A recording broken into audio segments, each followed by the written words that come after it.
Hello there, welcome to the Saroy channel and welcome to my Omnibus series. I've got so many of these omnibuses that are going to come out so that you'll be able to listen to an hour's worth of stories, which I know you're going to love. You know, the thing is that telling stories is such a fine art, and it's something that was practiced hundreds of years ago when people didn't have the technology that we have today. And everyone would gather around the fire and listen to a wonderful story. And also, what is so wonderful about a story is that personally, I think it is the best way to go to sleep. Every night when I go to bed, I always listen to stories. And that's something that parents used to do with their children. It's something that they still do with their children. There's nothing better than a good story. And so I hope you're going to enjoy this series. And before we start, I just want to say, do subscribe to my channel because you don't want to miss out on anything. Because I'm in for the long haul and I want to make sure that you get the most stunning stories to go to bed with at night or to listen to when you want to be one of those people sitting beside the fire and listening. Don't forget to subscribe to my channel and let's get started. I hope you're going to enjoy the omnibus. Dear Sarah and all your lovely listeners, Susan Driscoll was my favourite teacher at school. She was young, pretty, quirky. I was about 11 at the time, but I admit that I had a soppy crush on her, as indeed did most of the boys in my year at school, although no one would have ever cared or dared to admit it. Comparing her to any of the other wishy-washy, insipid, colourless and rather drab teachers who conformed to the status quo so dutifully would have been rather like comparing a piece of hardened cheddar to a delectable piece of melt-in-the-mouth French brie. Susan Driscoll was everything all the other teachers were certainly not. Besides everything else, she was fun, lots of fun, with a fabulously engaging sense of humour. On this occasion it was no exception to that rule, as our class had taken a day trip with Miss Driscoll outside Washington for a spot of meditation. Well, that's what she aptly called it, or a quintessential lesson in the game of life. I'm not sure exactly where this beguiling, enchanting place was, as it was so long ago, and my memory fails me in this regard. Nonetheless, the prepossessing, arresting scenery is indelibly marked on my memory, as well as the congenial ambience of that glorious spring day that shall never ever be forgotten. We impatiently traipsed out of the bus, pushing over each other in haste with a level of heightened enthusiasm, as what young boy wouldn't swap a day out industriously exploring the natural world, as opposed to sitting behind a mediocre desk in a boringly dull classroom, listening to the teacher droning on and on about equations, lulling you to sleep with her mathematical lullabies, or rattling on about the biological process in which a tadpole morphs into a frog, when we would so much rather see it happen in nature than hear about it from a teacher who sounded like mother's hairdryer, really annoying. We were all wearing the standard beige long shorts, long socks and hardy hiking boots, and ambled eagerly through a fragrant sweet-scented flowery meadow, where the wisps of long grass brushed against our legs, tickling the exposed areas on our knees. Flowers in varying shades of pinks, purples, reds, yellows and whites bespeckled the landscape in an array of vibrant, pretty colours, their ethereal, graceful, petalled faces bobbing daintily against the gentle breeze, as though they were dancing, while their bountiful, delicate blooms firmly announced the beginning of spring. Where sailing above us in this mesmerising cobalt ocean were a couple of soaring white-tailed kites, who moved their feathery forms so seamlessly with the wind. It was an exquisitely beautiful day. The breeze whistled through the grass, blowing gently against our faces, while the soft sunshine filtered over the valley in a golden glaze, dappling our shoulders in a blissful, rather pleasant, comfortable warmth. "Not long now, boys," said Mrs. Driscoll, who clearly was well acquainted with the area, as she moved with a purposeful stride, elegantly attired in a stylish pair of navy blue pants and a soft white flowing top that moved against the breeze like a sail. She guided us through a well-marked hiking trail, surrounded by the pyramid verdant shapes of the Douglas fir trees on either side. We walked through this blissful shaded oasis, watching a couple of squirrels racing up a tree, eyeing us curiously through sparkling brown eyes. We also scared off a couple of deer in the process, a mother and her spotted fawn, who decided that hanging around a group of rollicking, irrepressibly exuberant kids was certainly not a good idea. Before long we were seated on some sculptural-looking boulders around the pebbly beach of a silvery stream that sparkled under the morning sun, while fountains of fast-moving, surging water galloped, jetted and bounded over the rocks at a forceful speed, with generous sprays of effervescent white foam caressing its surfaces in lacy waves of white froth. On the rear of the meandering stream was an extensive woodgrove of statuesque, towering, rather willowy-looking Douglas firs that clustered together quite loosely, but to the front of us the stream was amply fringed by a scattering of trees. Behind those trees, in the furthest distance, the billowing waves or rippling curls of the mountains could be discerned, rising and falling against the blue horizon, with such graceful repose. "Please find somewhere comfortable to sit, boys," said Miss Driscoll, pointing to a myriad of smooth boulders scattered together in clusters on the pebbly beach.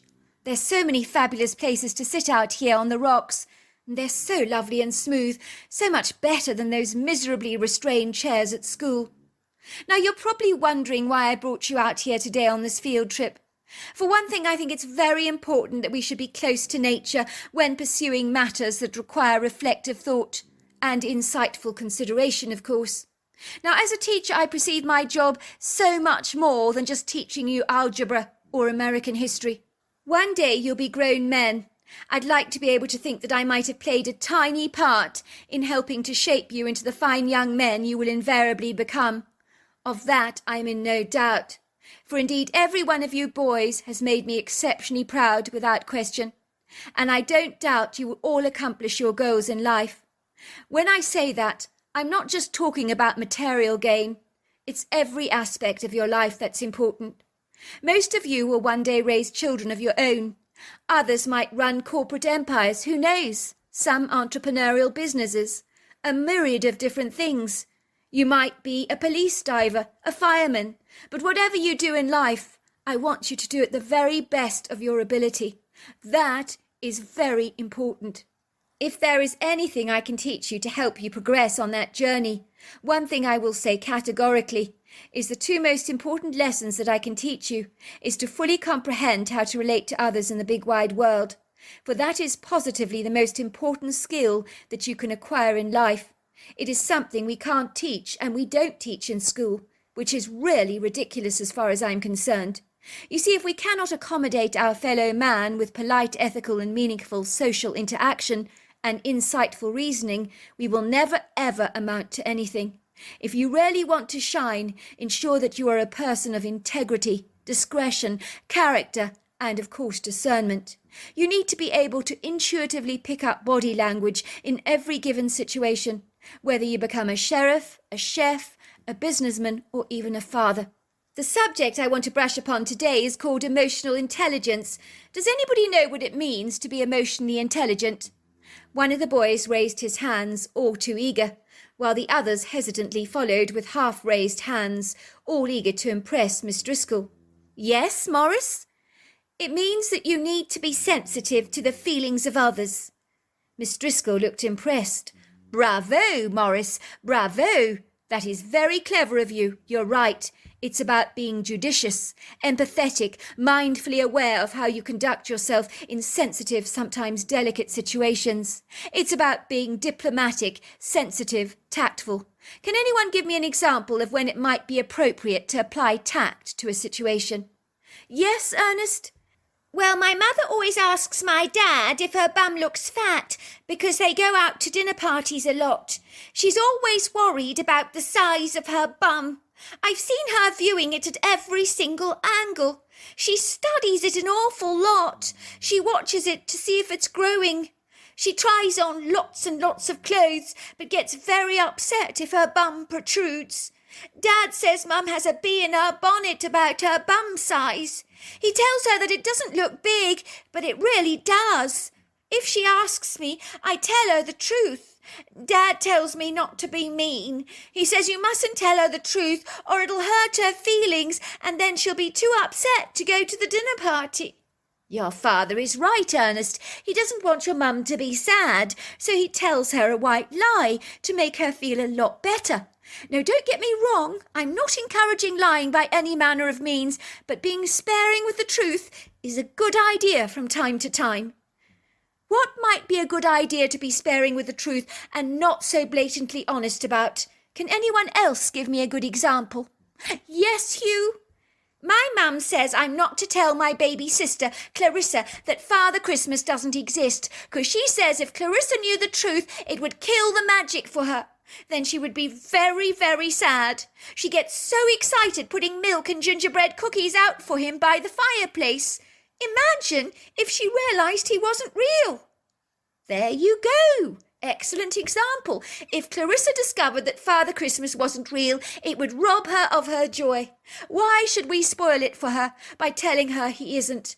That would be a very mean thing to do. Clarissa deserves to enjoy her childhood. We're grown up for most of our lives. What's wrong with a little bit of magic? Yes, Robert? You don't tell someone something if it's rude, hurtful or offensive, but sometimes you have to tell even if you risk hurting a person's feelings because it's for the greater good of the person that they know the truth. Like my dad is a doctor. He says he has to tell the obese woman that she's killing herself because she's eating too much. She weighs 1/2 ton and looks like a hippo, and she could be killing herself by just eating too much. In that case, the woman would almost certainly know she's unhealthy, overweight. It's staring her brazenly in the face every time she looks in the mirror. But yes, you're right, Robert. You're right there. It wouldn't do to brush the morbid obesity under the carpet. It would be much wiser to help her address the problem. But with a case like this, there's no need to be unkind about it. We can apply tact and sensitivity to every situation. Do you see what I'm getting at? The kids all dutifully nodded. That's the ultimate rule of emotional intelligence. Sometimes we need to speak out for the greater good. Other times we need to be quiet for the greater good. So some secrets need to stay that way. They need to remain a secret. Now I have a basket of bottles here. If any of you have a secret that you know you cannot tell anyone for the greater good, I want you to write it on this piece of paper and we'll put the message in the bottle. We'll throw it into the water and the current will take it away so that we can share our secret with the fishes, with the universe, and with God. If a person happens to chance upon your bottle, opening it up and reading your message, they're also privy to your secret, but then they don't know you, so your secret is safe in their hands. It could say anything like, I broke my brother's toy train on purpose. I never told him about it because it would upset him. I didn't like my mother's hairstyle, but I knew if I said anything offensive, she would be hurt. I saw the postman kiss my mother on the cheek, but I didn't tell my dad because it would upset him. When I'm older, I want to be an astronaut, but I needn't tell anyone else about it because they would be devastated if I wanted to fly to the moon. Whatever your secret is, you can share it with the universe. As you can imagine, we were all scrambling to get a piece of paper as fast as we could, and eagerly scribbling our messages on the paper. It would seem we had a secret we knew we had to keep forever. And even if we didn't, I think we all liked the idea of putting a message in a bottle. Ostensibly, even Miss Driscoll appeared to have a secret, as she wrote on a note, tucking it into her bottle. It was the most satisfying thing that I've ever done. You have a secret too, Miss Driscoll, I asked. Oh, indeed, she said, smiling at me. I have a secret I need to keep to protect my sister for the greater good, to avoid her getting hurt. How I longed to know what Mrs. Driscoll's secret was. It was thrilling to throw our bottle into the water's edge, to watch the bottle containing our secret floating, bobbing and flying down the stream on its long journey to who knows where. This is where my story takes an exceedingly bizarre twist. It must have been easily over 20 years since that secret releasing of the bottle's event, which by then I'd long since forgotten about and put to the back of my mind. But Miss Driscoll, no, I never forgot her. At the time I was on a camping holiday with my family. We had decided to enjoy a spot of fishing by a stream, when I noticed bobbing up and down in the water a little bottle with a yellow cap. I recognised the bottle immediately as one of the bottles from Miss Driscoll's class on emotional intelligence. This was someone's message in a bottle after 20 long years, but whose? I couldn't imagine. On a private joke to myself, it would have been hilariously funny if it had actually been mine. I secretly hoped it was, as my message had said that I fancied Hattie Hansbridge, who was now my wife, so finding that bottle, showing it to my wife, would have been pretty amazing, and the startling quintessential evidence that I really had fancied her all my life. I grabbed the bottle excitedly. Although it was old and weathered, I could see the dry pink note left inside. I trembled nervously as I twisted open the cap, fishing out the little note. Despite a long journey of 20 years bobbing down waterways, this little bottle had survived it all, against all the odds. I mean, I ask you, what were the chances of that? This was surely a case of serendipity. Right time, right place. I opened the little note, written in a blue biro ballpoint pen, where the words, "Bigfoot is real," stood out. I was absolutely astonished. I would have been none the wiser as to who had written it, but there was only one person I knew who would put an O above an I in his writing instead of a dot. It was no other than Kevin Keating, who so happened to be one of my best friends when I was at school. Thankfully, all these years later, we were still in touch with each other. I recognised the writing based on his one minor discrepancy. It sent chills down my spine, for I knew it was him. He'd recently sent us a Christmas card, and even my wife Hattie had pointed out the unusual anomaly in his writing. "It strikes me as quite arduously painful to be putting O above every I you write," she had exclaimed. "Why does he do such an idiosyncratic thing?" I also knew that he had never discussed the hairy humanoid creature called Bigfoot before. If he had, I would have almost certainly known about it, because I was in his close-knit circle of friends. Here on this note were the words, "Bigfoot is real." I perceived that he could only know this truth had he had an experience with one himself. I knew that now that I was privy to this inside information, at the very least, Kevin should tell me his secret. A week later I was seated at the Wedgwood Broiler on 35th Avenue in Seattle, with its throwback booths from the 60s, along with its retro cocktail lounge. "So what is all this about? You've got me very intrigued," asked Kevin, giving me a big convivial pat on the back as he arrived on the scene. "It's very good to see you, bro. It's been rather too long." I always marvelled that despite everything, he still looked exactly like he did 20 years ago, with his boyish cute face. I, on the other hand, was unrecognisable. I had a full beard, along with an unfortunate receding hairline. He continued, "How are you doing? And how's the wife?" "Couldn't be better," I said, offering him the menu. "Hattie is very well. Sends you her love." "Oh, that's very kind," said Kevin. "Please return the favour to her." "We'll do so." "I've always loved this place," said Kevin, diving through the menu with an eager gusto. "I particularly enjoy their sizzling steaks they have here. They're so tender and succulent. I think I'm going to settle for the 11-ounce Wedgwood cut medium rare, served with plenty of fries and mashed potatoes and salad." I closed my menu, assuring the friendly waitress that I would have the same as my friend, along with a couple of craft beers for the both of us. "What is all this about, bro? You've got me curiously intrigued. A blast from the past is what you were saying. Now, what is that supposed to mean?" "Do you remember Miss Driscoll?" "Oh, how could I ever forget her? Who could forget her?" sighed Kevin. "That teacher. She was something else. Legendary. I always had a dreadful crush on her growing up. I know she was as pretty as a picture, with her strawberry blonde hair, porcelain skin and blue eyes, but it was her sparkling personality, bro. That woman, she was a firework. Better than 4th of July any day of the week. She was so fun, effervescent, vibrantly exciting, eccentric. I will say this, though.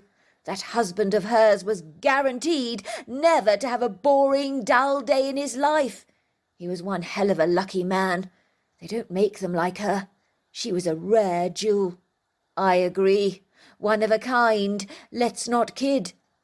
Kevin's face paled. "She hasn't popped her clogs or something, has she? Why are you bringing her up like this all of a sudden?" "Don't look so alarmed. I'm quite sure she's still around. I certainly hope she's not dead. I don't see why she shouldn't still be very much in life." "Do me a favour," I said, passing Kevin a pen and paper. "Please, will you write this down for me? The benefits of living in Seattle outweigh the negatives. Write that down." "What for?" bro asked Kevin. "Why would you want me to write that?" "Just do it." Kevin shook his head and wrote down the sentence, looking at me in surprise as he handed me back the paper. "Happy now?" he asked, raising a quizzical brow. What in the heck is this all about?" "Just as I thought," I said triumphantly. "See, you always put an O above your I. Why do you do that?" "Everyone asks me that. I know it's odd, but I guess I never really feel the dot is substantial enough. It seems so obscure and insignificant, being only a dot. I wonder what a writing expert would think about that. You want the dot to be seen boldly, don't you? Maybe it means you're confident and assertive. Maybe it means you're honest, in-your-face kind of person who wears their heart on their sleeve and doesn't pack any punches. Come to think of it, that does rather describe you." "I fail to understand what my writing has to do with anything," said Kevin, looking at me with a nonplussed expression on his face. "Where is this going, bro? And what does it have to do with a blast from the past? None of this makes any sense to me." "It has everything to do with a blast from the past," I said, pulling out the yellow-top bottle from my jacket pocket. "Everything. Recognise this by any chance?" The colour drained from Kevin's face as I thrust forward the bottle, along with a pink note saying Bigfoot is real. "Where did you get that?" "That was one of the bottles from Miss Driscoll's class that was thrown into the water. We all threw our own bottles into the water. I remember that very well." I nodded. "You're right, Kevin. Last weekend I found your bottle in a stream close to Glacier National Park. It's your bottle. I recognise the writing. You are the one that wrote this. You wrote Bigfoot is real. I'll be damned. I'll be bloody damned. You found my bottle. How does that even happen? I bet Miss Driscoll never anticipated this happening to any of us. Not only that, I found your secret." "It is my note," admitted Kevin, "but—" "Now don't pull a fast one on me, Kevin. I think that in the circumstances, given that I found the note in the bottle, fair's fair. I think I'm perfectly entitled to be privy to your secret. Now how do you know Bigfoot is real? Go on, spill. I'm listening." "Because I've seen one," said Kevin. "That's how I know." "Well, are you going to tell me your story?" The waitress arrived, placing our sizzling steaks in front of us, but we barely noticed her, even though the delicious aromas of the spices would have left most salivating. But I was salivating to know Kevin's secret, the secret he considered so significant that he had placed it into a bottle 20 long years ago. Kevin shrugged. All right, I'll tell you. Only because you found the bottle. But even after all these years, I don't want anyone else to know my story. I've not even told my wife about this. Do you understand?" "Of course, as if I would tell anyone." "Very well, I'll tell you. I think I was about 9 years old at the time. My mother went to visit her doctor. She was struggling to breathe, suffering from what she described as short bursts of feeling as if she was being suffocated, as if someone was putting a bag over her head. My father insisted in attending the appointment with her. He's always been very supportive like that. Besides, he was dreadfully worried about my mother's declining health. Even her skin looked ghostly pale. She would wake up in the middle of the night, literally gasping for breath. In truth, we feared the worst. You know, the cancer word. You see, my mother was an insatiable smoker. Started smoking at about 14 years old, as a form of appetite suppressant. She was terrified of picking up weight. The cigarettes reduced her hunger pangs, but in a short time she was puffing her way through dozens of cigarettes, till she became hopelessly addicted. The good news was the doctors found no trace of cancer in her lungs, but insisted that my mother gave up cigarette smoking. She was wheezing, coughing, sometimes struggling to breathe. Even her voice became hoarse due to her inadequate lung function. The doctor said that if she carried on smoking in this way like a chimney, she wouldn't be around to see her grandchildren one day. That, of course, went down like a lead balloon with her, terrified the living hell out of my father. Of course, my mother put up the usual defensive arguments about people who've lived until they were 100 years old, who smoked like a chimney. You know, that usual denial thing. Of course, she couldn't argue with the evidence. The results of her lung scans were plain to see. They revealed considerable diminished lung capacity, which had decreased her oxygen levels significantly, elevated her blood pressure. My mother was very upset, a broken, distraught woman. She certainly didn't want to die, but the idea of not smoking was a huge bummer for her. She genuinely doubted she had the self-discipline to quit. Believe me, she tried everything. My father took the diagnosis very seriously. He'd rifle through my mother's purse, look through her drawers to make absolutely certain she wasn't hiding any cigarettes from him. You see, my mother had about as much discipline as a bear has over a jar of honey, which means she had none whatsoever. I remember you could have touched the tension in our house at the time with a knife. My mother didn't want to give up smoking, while my father insisted she went cold turkey. Of course, she became belligerent, difficult, moody, grumpy, the quintessential nightmare to live with. It was certainly a tough, tumultuous time for all of the family. "Stop making a mountain out of a molehill, sweetheart," my dad would say to her. "Surely with a little self-discipline you can give up the bloody habit." "You don't understand, Alf," she would complain. "From dawn to dusk, the only thing I think about is cigarettes. It's what I dream of when I go to bed. It's what I think about when I wake up." As you know, we lived in a rural area outside Washington, not far from your place as it happens. Our house was heavily flanked on one side with ponderosa pines. Initially we thought my mother looked a lot better. Her breathing issues seemed to have improved. Her skin became a little pinker. Her grumpiness seemed to have subsided ever so slightly. My mother put it down to taking a few indulgent walks in the woods to enjoy the crisp, fresh air. But I wasn't buying it. I sensed something was amiss. I knew she was up to something. So I followed her into the woods. I knew in my gut she couldn't be trusted. Even at such a young age, I was very sharp, very, very astute. Always been that way. Well, I was quite light-footed as I tiptoed into those woods. She had no idea I was following behind her. She was acting very furtive, looking over her shoulders all the time to check that no one was spying on her. She didn't see me. The woods were very pretty, but my mother barely ever went in there. She'd never been an outdoor kind of adventuress or enthusiast, so to speak, even at the best of times. I suspected she'd found a very convenient hollow in a tree somewhere, where she was keeping her secret stash buried away. I wasn't even remotely surprised when I saw it. She pulled out a box of cigarettes and a lighter. I remember she grabbed a cigarette, lit it, sat on a tree stump. She let out this huge, relieved sigh. "Oh, oh," and then began to breathe in and out, inhaling the smoke. "Oh, oh, that is so good," I heard her say. "So good." It was while my mother began to smoke that I noticed a very solitary, tall, stocky figure standing behind a ponderosa pine, clearly hiding there.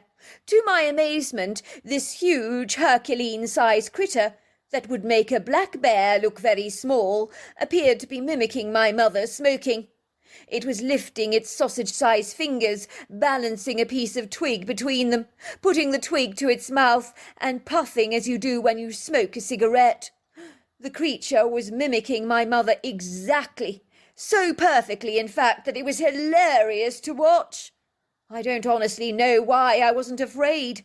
This thing was big, and when I say big, bro, I'm not exaggerating. I mean big. It was 7 foot tall, 600 pounds, covered from head to toe with long flowing brown hair, with the occasional blonde hair thrown into the mix, which was particularly pronounced on the upper torso, rather like a bib. I could discern the grey skin beneath her hair. There were Pacific areas on her body where it was much more scant, along with ropey definitions of underlying muscles, which suggested she was seriously ripped. I knew at once she was female, even before I discerned her breasts, which were very low slung on her chest, rather like 2 large empty sacks.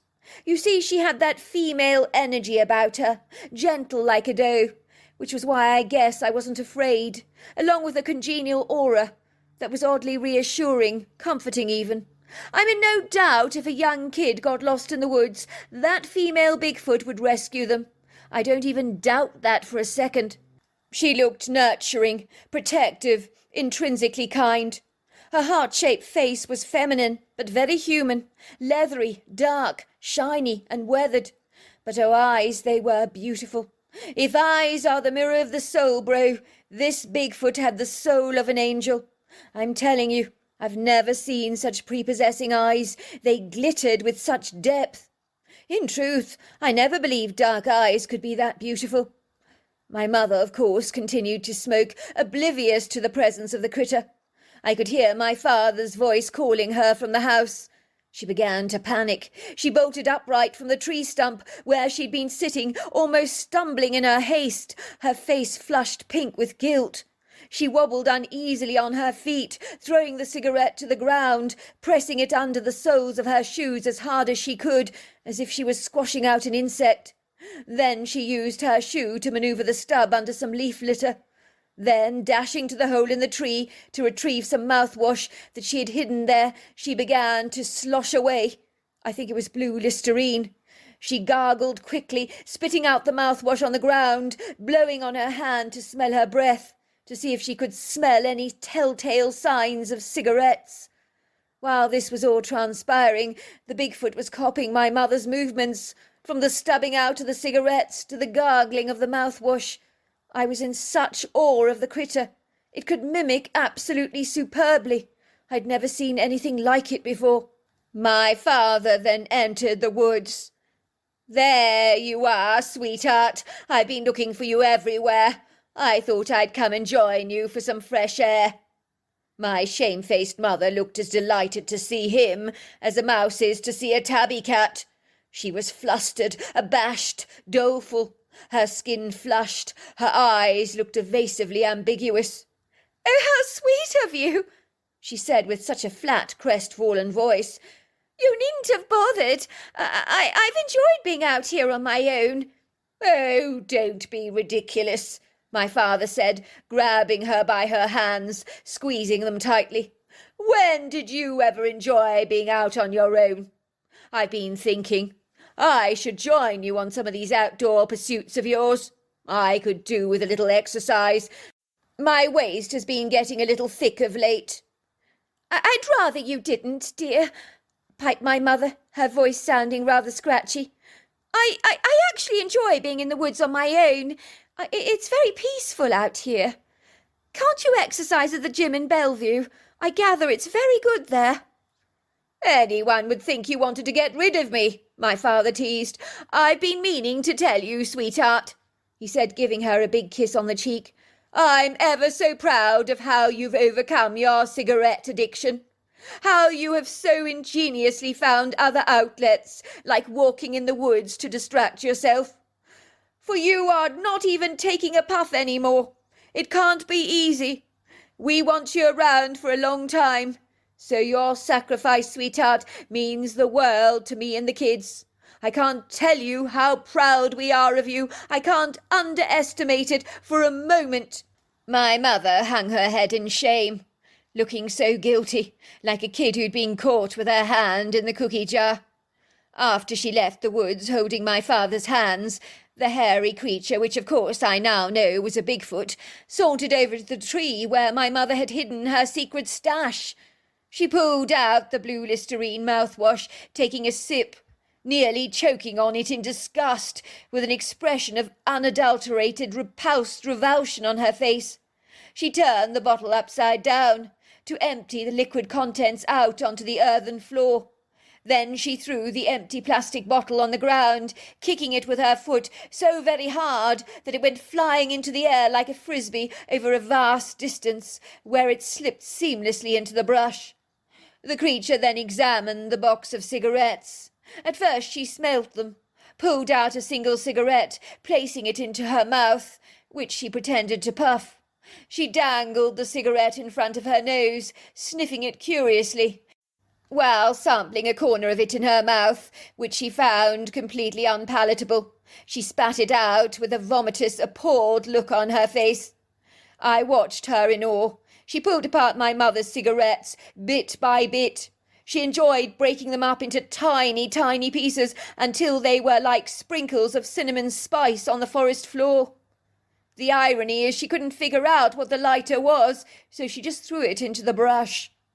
I never saw the Bigfoot again, but I must tell you, years later my mother told us that it was thanks to our persistence that she was able to give up smoking. I knew you were on to me, she said. I hid my cigarettes in strategic places around the woods. How you ever found them, God only knows. You would throw out my mouthwash, tear up my cigarettes. In the end, I had no choice but to go cold turkey. I was as mad as hell. It was like you had a surveillance system set up in the woods. There was no safe place to hide my cigarettes. Kevin looked at me, giving me a triumphant smile. I guess you could say it was the Bigfoot who helped her kick the habit. So in a way, she was rather like an angel. Wow, what an incredible story. But why did you not want to tell anyone about the Bigfoot? Was it the ridicule that you were worried about? No, not just that. I didn't want anyone to know. I think I felt sorry for them. You see, I saw a lot of programs in pursuit of Bigfoot. I remember thinking, leave them alone, let them be. It annoyed me that people were trying to hunt them down. Looking back, I do not know why I was the one that found my friend's bottle and uncovered his precious secret, but I'm glad I did, for it's not every day you hear a story like this. It would seem that there are angels among us after all. So there you are. That's my story. Dear Sarah, and all your lovely listeners, I grabbed my sister excitedly, indicating for her to remain very quiet, so as not to draw any attention to either of us. I pointed deliberately towards a silvery stream that meandered through the heavily forested valley, with a forceful, rambunctious current, where white, bubbly, foamy waves of water crashed over voluptuous sculptural boulders with a powerful, tenacious determination. The sound of the water so loud that many of the pretty background noises of the chirping and trilling, whistling birds became somewhat faint, almost inaudible, lost against the blasting thrashes of the water. "Look over there! See him?" I said, trying to raise my voice enough for my sister to hear me, as our voices were drowned out by the noises of the water. "Where?" asked my sister. "Where? See what? I can't see anything." She looked frustrated as she peered through the curtain of shrubbery that generously draped the gaps between two trees, rather like a spidery web that overlooked the water. Her sharp, keen eyes looking for something out of place, but the stream, along with the scattering of towering ponderosa pines, looked totally normal. There was nothing that looked different to her, or that grabbed her attention. She frowned, looking at me defeated, conquered by her disappointment, wearing an infuriated expression on her face. "Don't tease me. I don't see anything. Nothing is there. You're not winding me up, are you?" "Of course not, Lucy. Why would I do that? Over there, standing at the edge of the water. Can't you see him?" "But isn't that a tree stump?" My sister followed the line of my finger towards the obscure, dense, hefty form. It looked like a huge, broken tree trunk. "No, silly. That isn't a tree trunk. Can't you see it's moving? See those swaggering branches? They're not branches at all. They're hefty arms. See the head? That's not a stub. That's a distinctive, pronounced head, with a distinguishable pointed tip." "Oh, my word!" said my sister, looking stumped. "Oh, by golly! By Jesus, you're right! It's not a tree stump. But what is it? It's moving! It's really moving!" My sister and I were born with curiosity attached to our surname like a double barrel, so neither of us needed much encouragement to surreptitiously creep towards the anomalous sighting. We were familiar with bears. We had seen them on multiple occasions before, but this creature was something decidedly different. What on earth was he? We couldn't even begin to imagine. We were eager to find out the answer to this curious conundrum that had hijacked our immediate interest. We knew we would not be happy until we found out exactly what it was, or we would be left wondering, always speculating about what we'd seen. So there was no time like the present to find the answer. Luckily, I had my small binoculars with me. that had been given to me by my grandfather, whom had told me that every aspiring young hunter needs a good view of his quarry. So I wore those field glasses around my neck proudly every day when we went out rambling in the countryside, like an indigenous Indian warrior might wear a necklace of eagle feathers, or perhaps a cannibal would wear a string of human teeth, or worse still, a gruesome display of human digits. Horrible thought, really. So with trembling hands and a degree of trepidation, along with a very pronounced sense of inquisitiveness, I began to focus on the burly, dense, stubby tree trunk that appeared to be some kind of brooding, rather bemused-looking critter that was seemingly heavily preoccupied with something on the edge of the stream. Perhaps he was looking to catch a fish, I thought. Maybe a bass. I'd seen a lot of sizable bass in the stream. The water was so crystal clear, it was easy to see the fish darting through the water. The current was so vigorous, and at times often treacherous. If you were small, it wouldn't take much to be swept away by this somewhat lethal white water. "Oh, my God! Oh, my God!" I said to my sister, my eyes growing round with excitement, as if the dawn had been suddenly broken by a revelatory, blazing bright light. "I think it's a Bigfoot! I think it's a Bigfoot!" "Let's see," said my sister, exuberantly snatching the binoculars from me. Shaking like a leaf, she applied the lenses to her own eyes, while assiduously adjusting the focus. She nodded excitedly. "It's a Bigfoot! It's a Bigfoot!" She was virtually jumping up and down on her little legs with such incredible enthusiasm, rather reminding me of a boisterous puppy that can't stop bouncing between your legs. "Oh, my golly! It's a Bigfoot!" I wasted no time in recovering my binoculars from my riveted sister, who seemed hell-bent on monopolising them for herself. A far cry from the girl who'd initially concluded that binoculars were a naff gift. Now she seemingly wanted ownership of them. That was not going to happen. I consumed and immersed myself in studying the creature curiously through the binoculars. I perceived it must have been exceedingly tall, as the water in the stream came up to his knees. The wet hair of his lower limbs clung to his sizable muscular legs, exposing the grey skin beneath. It wasn't very shallow in that spot, as I had learnt from my own personal experience, having nearly drowned there once myself. I vividly recalled that time that I'd been forcefully pushed backwards by the powerful current and almost swept down the water. So I guess he was easily over 7 to 8 foot tall, definitely male, with a solid, dense body, as stocky, robust and burly as a redwood tree. Even the fine layers of his dark reddish-brown hair that swathed his body was a colour that was identical to the colour of the illustrious bark, so much so that he would have been perfectly camouflaged by the redwood trees in our woodgrove. So perfectly, in fact, that if you were to walk through the sylvan while the creature remained as still as a statue, you would never have even known he was actually there. We had hit pay dirt in seeing him at all. We knew we were exceedingly lucky.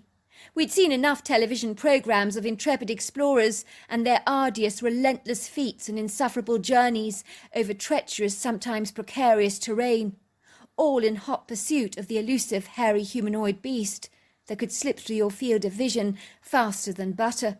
What's more, many of these passionate adventurers had applied savvy procedures, using the advantages of modern technology, thermal night vision, calls and wood knocks, in order to lure in a Bigfoot like an unsuspecting fish to a fisherman's worm. More often than not, they would invariably leave empty-handed, their hearts heavy laden with bitter disappointment, their faces downcast, but a glimmer of hope always hung in their mind like a bright gleaming star. Maybe tomorrow would be different. The tragedy for most was that tomorrow never was different. It would seem the more you searched for the outlandish beast, the more it eluded you, like an annoying, frustrating game of cat and mouse. Even being young and naive, and possibly a tad foolish at the time, I still perceived that this was indeed an extreme honour, to have such an outlandish encounter with a hairy man like this. I was enthralled, captivated, prepossessed by his striking, profound humanness, as I was under the impression Bigfoot was very ape-like, but I did not find this to be the case, for this creature was more like a wild man than an ape. His pyramid-shaped head turned to look in our direction, his eyes perceptibly intelligent. Did he know where we were hiding, I wondered? Had he seen us, or could he sense my field glasses upon him, studying him with a fierce, ferocious intensity? I could feel my heart thumping violently in my chest, my excitement escalating through my veins like a speeding train galloping through a dark tunnel. I noticed that even my breathing had sharpened to a swift speediness, as if I had swum hundreds upon hundreds of laps around my grandparents' kidney-shaped swimming pool, and was completely exhausted as a result. "It's a Bigfoot," I whispered. "I know it is." We watched the creature as it arched its Titanic-sized body over the water, pulling something from beneath the watery depths with his overlong, muscular arms. I could see him tugging and pulling at the water. Had he caught a bass or a catfish, I wondered? Then I saw it. Nothing prepared me for what I was about to witness. The memory of that moment is permanently seared in my mind, like a sailor's tattoo that can't be shifted. At first it looked like an arm that was limply attached to a soaked, sodden, dishevelled corpse of a woman, with very wet, tousled red hair, whom was dressed in a drenched, sullied, woolly green dress. The rumpled dress appeared to be saturated with red stains of blood that surprisingly had not been washed away by the swift current, but seemed to be stuck to her chest as if she'd been gashed to death with a violent force, possibly by one of the creature's powerfully large hands that could easily outrival the rounded bottom of a professional tennis racket. I imagine one blow from his hand would leave you unconscious. 2 strikes and you were definitely a goner. Not to put too fine a point on it, of course. My sister and I looked at each other in absolute terror, as if the enormity of what we had witnessed for us was like a landmine blowing off in our faces. My sister was wobbling uneasily, rather like an unsteady tray of delicate champagne glasses being brought back to the kitchen during a drinks party. "He's killed her," she cried. "He's only gone and throttled the poor woman to death, under the water like a crocodile. He's going to eat her. I know he is. If he sees us, he could eat us too." This, of course, was a horrifying revelation, but even I doubted that the Bigfoot would eat both the lady with the red hair, followed by me and my sister.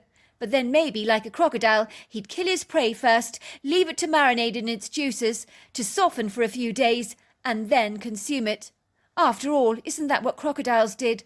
Why would it be any different for him? It was all we could do not to scream at the top of our lungs, but such a careless, indiscreet act would have been very foolish, for it would have alerted the very astute, vigilant creature to our presence, subsequently propelling us like a BB gun into the heart of grievous danger. It would seem that our bodies were blasted like dynamite, as explosive surges of adrenaline coursed through our veins, activating the engine of our joints involuntarily. Our seemingly well-oiled legs gained momentum, finding a speed that neither of us had ever experienced before or since. A miraculous, phenomenal driving force, powered by fear, that would have made a skateboard seem slow and clumsy. We ran and ran towards our grandparents' colonial farmhouse, the air expunged from our lungs as we collapsed on the grassy verge like 2 half-drowned people, gasping to find any breath, grabbing desperately at the long grass to stabilize our trembling knees, to bring equilibrium and balance back, to steady our frazzled nerves. My grandfather, who was chopping firewood at the time, abandoned his gallant endeavours, hurrying speedily towards us like an ambulance in heavy traffic, his face so pale he looked like a ghost. "What happened? What happened, kids? Did you see a mountain lion? Was it a bear? You look so afraid. What the heck scared you half to death?" We shook our heads, trying to find the words, but they eluded us, stuck in the back of our throats like a cough lozenge that refused to budge. "Come with me. You've had a nasty shock." My grandmother was at the range, stirring a pot of corn chowder vigorously. She looked up when we entered the kitchen. Her cheerful expression was vanquished the moment she saw our terrified faces that trembled while our bodies jiggled, our legs becoming increasingly unstable. The kitchen seemed to sway, rock and wobble like a jolting fisherman's boat on a choppy, tumultuous ocean. "What happened? Oh, my God! What happened? Are you all right?" She clucked. She waddled around us in a dreadful state, like a devoted, rather frenzied mother duck, upset by the sight of a fox loitering around the stream, who was terrorizing her little ducklings and getting very indignant and heated up all about it. "Give them something sweet, dear. "They're both in shock," said my grandfather. Before long, my grandmother had poured us long glasses of icy cold Coca-Cola, placing large chocolate brownies in front of us that in normal circumstances would have been gulped up in a second with a rapturous zeal. This was a turn-up for the books, as we were never normally allowed sweet things before meals. Today the boundaries of that hard and fast golden rule had come crashing down like a crumbling dam wall. We gratefully drank our colas in silence, eating our decadent brownies without saying a word, enjoying the sweet, rich taste on our tongues. Nothing could have been more gratifying in that moment, as the calmness descended over me like the soft rain after a hectic storm. Finally I spoke. We were playing hide and seek. We saw a Bigfoot by the stream. He killed a woman. He drowned her in the water. She had blood on her, lots of it, on her torso. My grandmother gasped at our morbid revelations. A predatory mountain lion stealthily loitering around would not be good news, but her 2 grandchildren physically witnessing a murder so graphically was not what she was expecting to hear from us. It unsettled her nerves, rattled her cage significantly, brought up the bitter taste of gall at the back of her throat, leaving her feeling violently sick. Only moments before, the delicious-looking corn chowder bubbling away on the gas hob had brought on those salivatory hunger signals that gallivanted through her brain, accompanied by a rumbling stomach.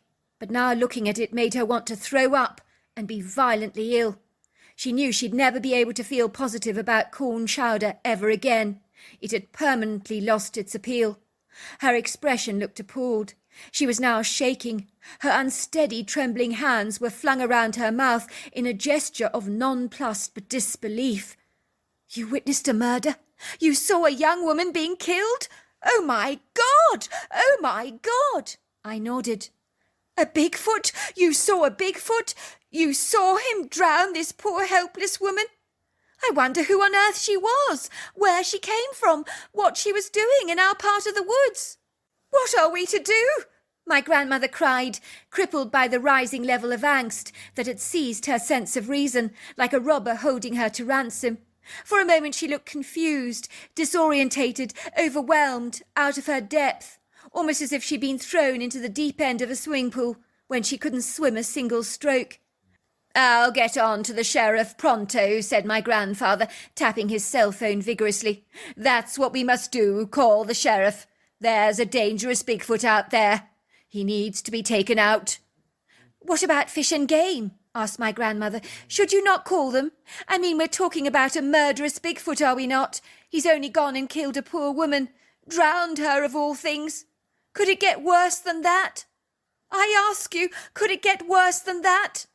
We can't have a monster hovering around the woods like this, especially not one that has a taste for human flesh. Next thing he'll be after us, extracting us from our home like a couple of sardines from a can. Then there'll be no stopping him. I do know that human flesh is supposed to taste exactly like pork, sweet. It might be delicious to him, succulent, tender. We're sitting ducks for the creature. It's only a matter of time before he pounces on us unaware."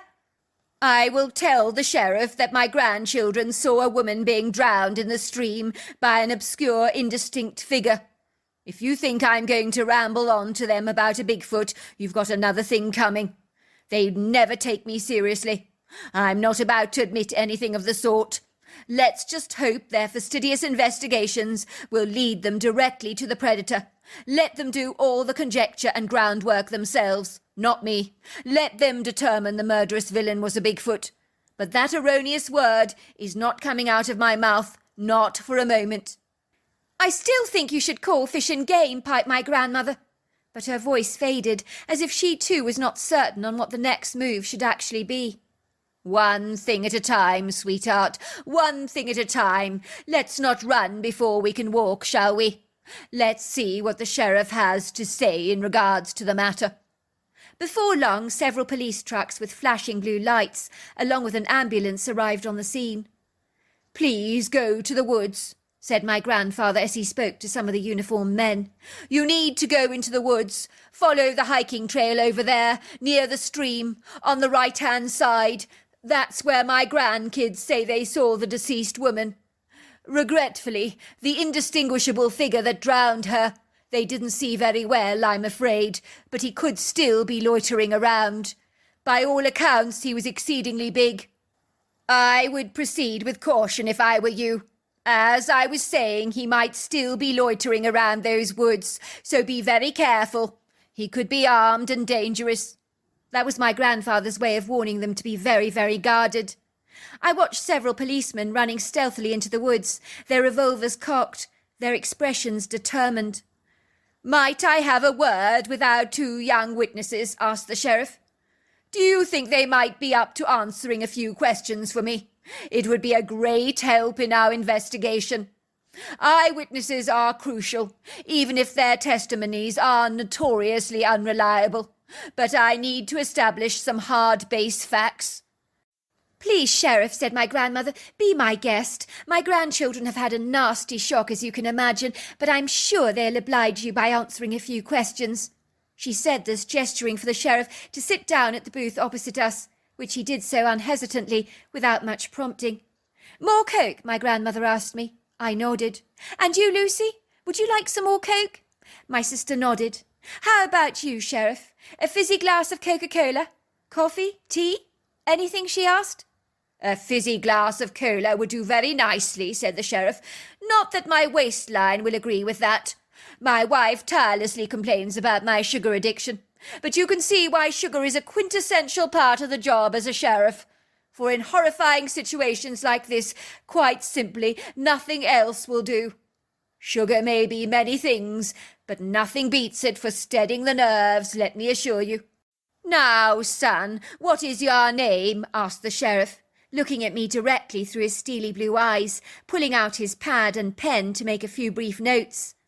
"My name is Wesley Bonnet, sir.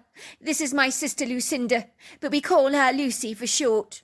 "I see," said the sheriff, pulling off his cowboy hat, placing it beside him on the booth. I noticed his hair was shaved within an inch of his life, but the spiky hairs glistened from the heated sweat generated from wearing a hat. "And how old are you, Wesley?" "I'm 11. My sister's 10. Now exactly what did you see? Try to think about it all very slowly, so the details become very clear in your mind. Think of it as if you're describing a picture to me, a work of art, maybe a picture you've drawn. What do you see?" I trembled awkwardly on my words, abiding my grandfather's rigid advice to avoid mentioning the Bigfoot at any cost. Sir, I saw the dead body of the woman. She was being dragged from beneath the lake. At first it was her arm, followed by the rest of her body. She was covered in lots and lots and lots of blood.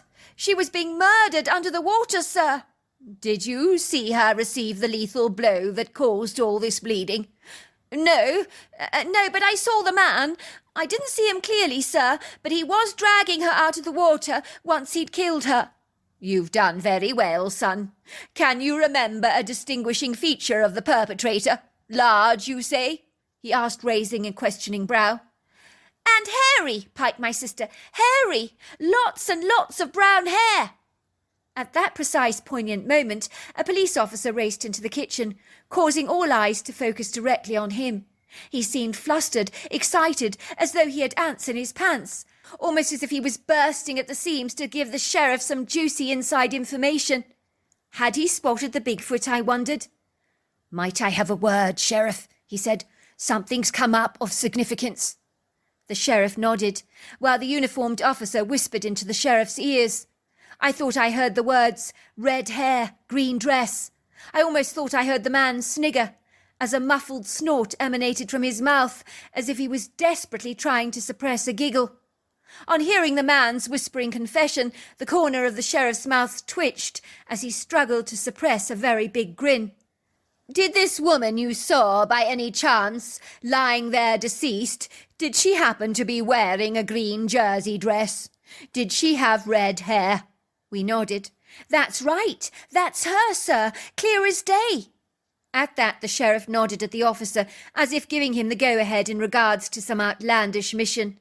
The man dutifully returned into our kitchen, dragging behind him a large life-size bedraggled mannequin, like the ones you see gracing the front windows of Macy's, sporting some new designer wear. "Is this what you saw?" asked the sheriff, lifting up a sodden mannequin with red hair that was attired in a green dress, with what appeared to be bright red splashes of red paint across the front that looked from a distance remarkably like blood. Had all this been a horrible set-up, some kind of macabre twisted joke, I wondered? The mannequin was alarmingly lifelike. I'd never seen one look so human before. I felt so embarrassed. The blood rushed to my cheeks. Now I was beginning to feel really silly. Really silly. I nodded. "That's her, sir. I didn't realise she was a doll. We didn't realise. She looked so real, sir. So real. Especially from a distance." The sheriff burst out laughing, as did the other officer, joined by my grandmother and grandfather. The sheriff had one of those infectious laughs that sounded like an owl hoot, combined with a coyote bark, that was so hilarious that the kitchen was just filled with laughter, as no one was able to suppress their heightened giggles. The mannequin not being a dead body was funny, but the sheriff's laughter was funnier still, as his chest spurted like a whale's spout, eliminating sounds that were so comical even a stone statue would not have been immune. "Oh my God, this is so funny," said the sheriff. "In all my born days, I've never laughed this much." He wiped the tears away from his eyes. "Wait until the missus, the wife, hears about this. This story will be discussed at every dinner party in the foreseeable future. One thing you can never accuse me of is having a boring job. Being a sheriff keeps you on your toes, even if you are fishing out the unsuspecting corpse of a bedraggled mannequin from a stream." Once again the sheriff appeared tickled pink by his own twinkling remarks that glittered with humour. He let out another one of his hooting laughs.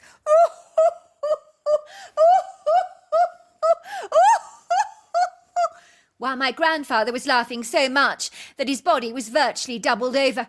"Please, someone," he begged, "stop me from laughing so much. My stomach is bloody killing me. If I laugh any more, I'm going to bloody explode."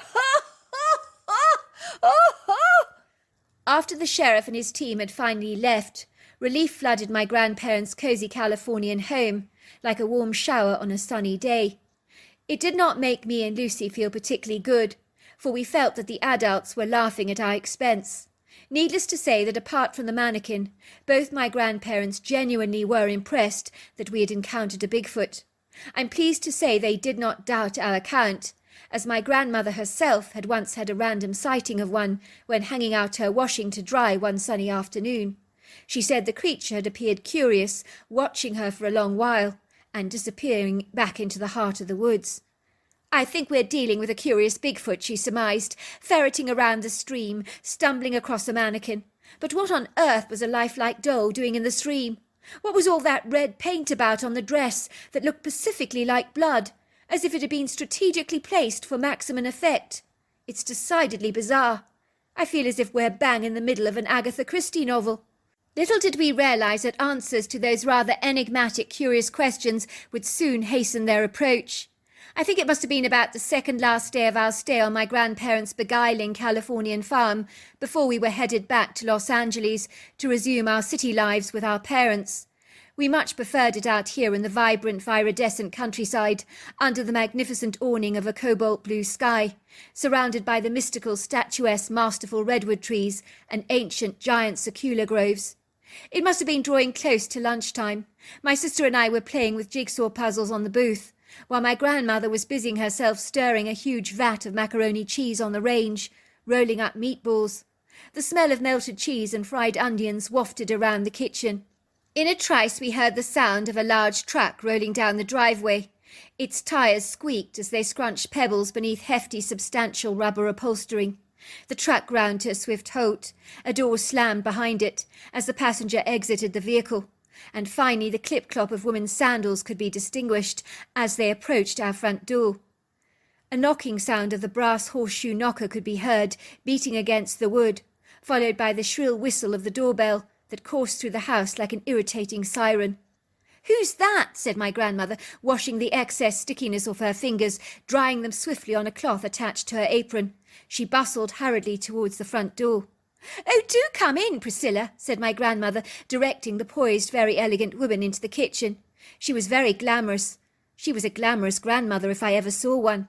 Her whiter-than-white hair was tied back in a neat coiled bun. Her flawless pale skin looked like it had been stroked within an inch of its life, with copious tender loving treatments at a beauty salon. For the wrinkles, if there had been any, had abandoned her face like a herd of wild horses. The woman walked like a ballerina, an elegant gait, a straight deportment, a graceful walk. If I was to compare her to the animal species, she was like an Afghan hound visiting a couple of juvenile rambunctious Jack Russells, that being me and my sister, of course, and a jovial bulldog, the bulldog being my grandmother. "Now this is a surprise, Priscilla," said my grandmother. "Why, I do not believe you've ever graced the threshold of our home before.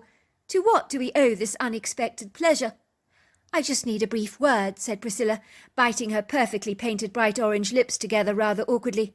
"I feel I owe you an explanation about, well, you know, the strange body you found floating in the stream that, well, wasn't a body, if you understand what I'm talking about." "You know about that?" asked my grandmother. "Oh, doesn't news travel around fast in these parts? You have me intrigued." "Please sit down here with my grandkids. This is my grandson Wesley, and this is his sister Lucy. They're staying with me for the holidays. They were the ones that saw the doll that they falsely assumed was a dead body. It was an easy mistake to make, because it was one of the best mannequins we've ever seen in our lives." Oh dear," said Priscilla. "What I put you through! The police, the ambulance, the false alarm. Oh, I'm so sorry." She said this clasping her hands around her head in a gesture of despair. "Oh, don't be ridiculous. None of this is your fault, Priscilla," said my grandmother. "Goodness gracious, woman. Besides anything, we did have a very good laugh about it." "Oh, but it is my fault," Priscilla insisted. "Can I get you something to drink, Priscilla?" "That would be very nice. Anything you've got going would be lovely. I'll make you a cup of tea. English breakfast would be nice. Oh, it smells good in here. All that melted cheese. It's making my stomach positively rumble." "Well, if that's the case, Priscilla, I insist that you stay for lunch with us. I think I'll give you a glass of white wine. It complements cheese superbly." "If you're sure," said Priscilla, "I would be mad to refuse you." After my mother had poured Priscilla a large glass of Sauvignon Blanc, after a few sips she seemed to be a lot calmer. "I'll start at the very beginning, shall I? Well, when I was a lot younger, I worked in a fabulously prestigious boutique in Los Angeles. I was in my early 20s at the time. Most of our clients were movie stars, people with lots and lots of money. The mannequins in the shop were absolutely incredible, so lifelike, so magnificently beautiful. Even some of our customers believed we actually had live women in the window modelling our clothes. That's how lifelike they were. I sold a dress to Elizabeth Taylor once. I think it was an electric blue natty shift number. It looked absolutely fabulous on her, suited her perma tan, brought out her purple eyes. Then Audrey Hepburn, well, she was a very keen shopper of ours. She loved our Pixie range of clothes. The chic gamin style with its Hubert Givenchy influences rarely suited her look rather remarkably. Anyway, when I left that boutique to get married, my boss wanted to give me a gift. I didn't hesitate.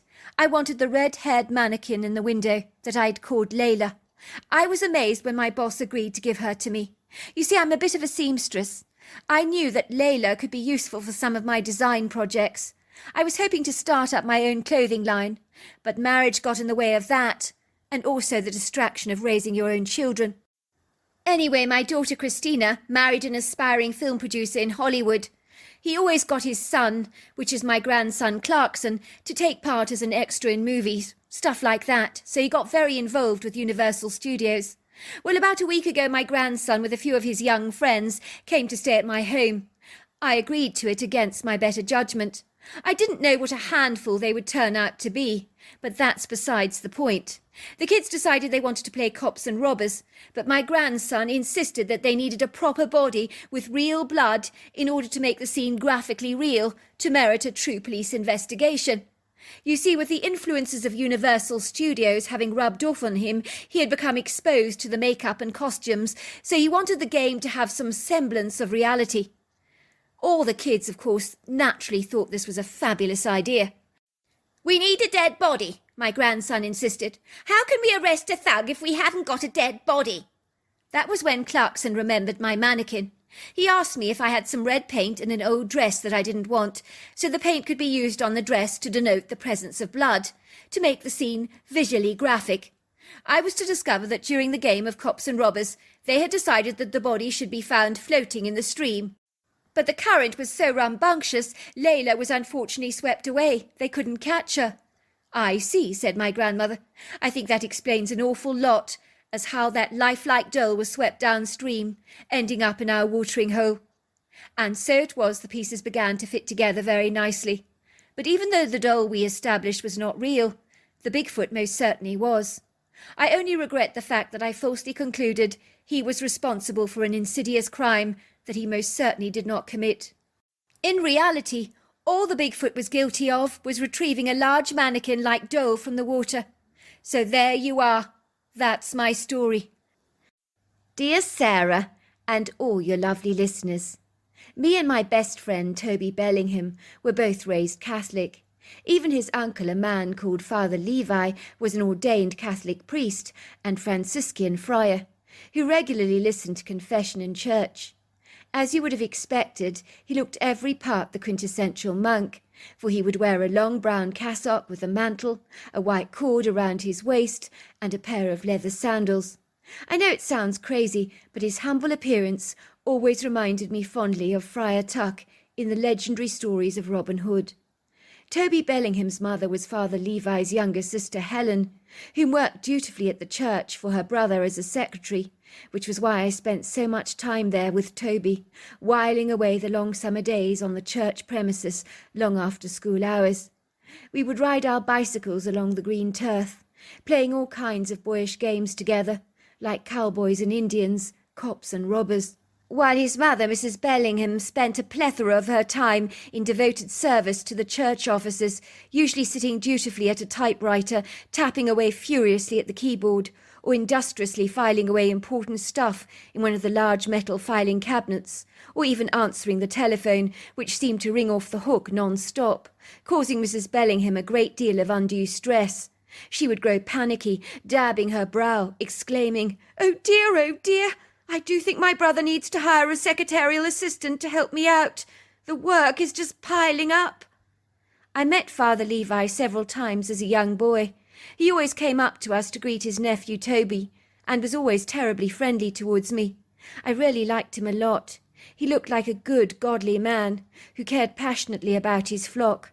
My parents were parishioners, so were naturally well acquainted with the priest, visiting him regularly for confession. My mother always believed going to confession was significant to help cleanse our impure hearts.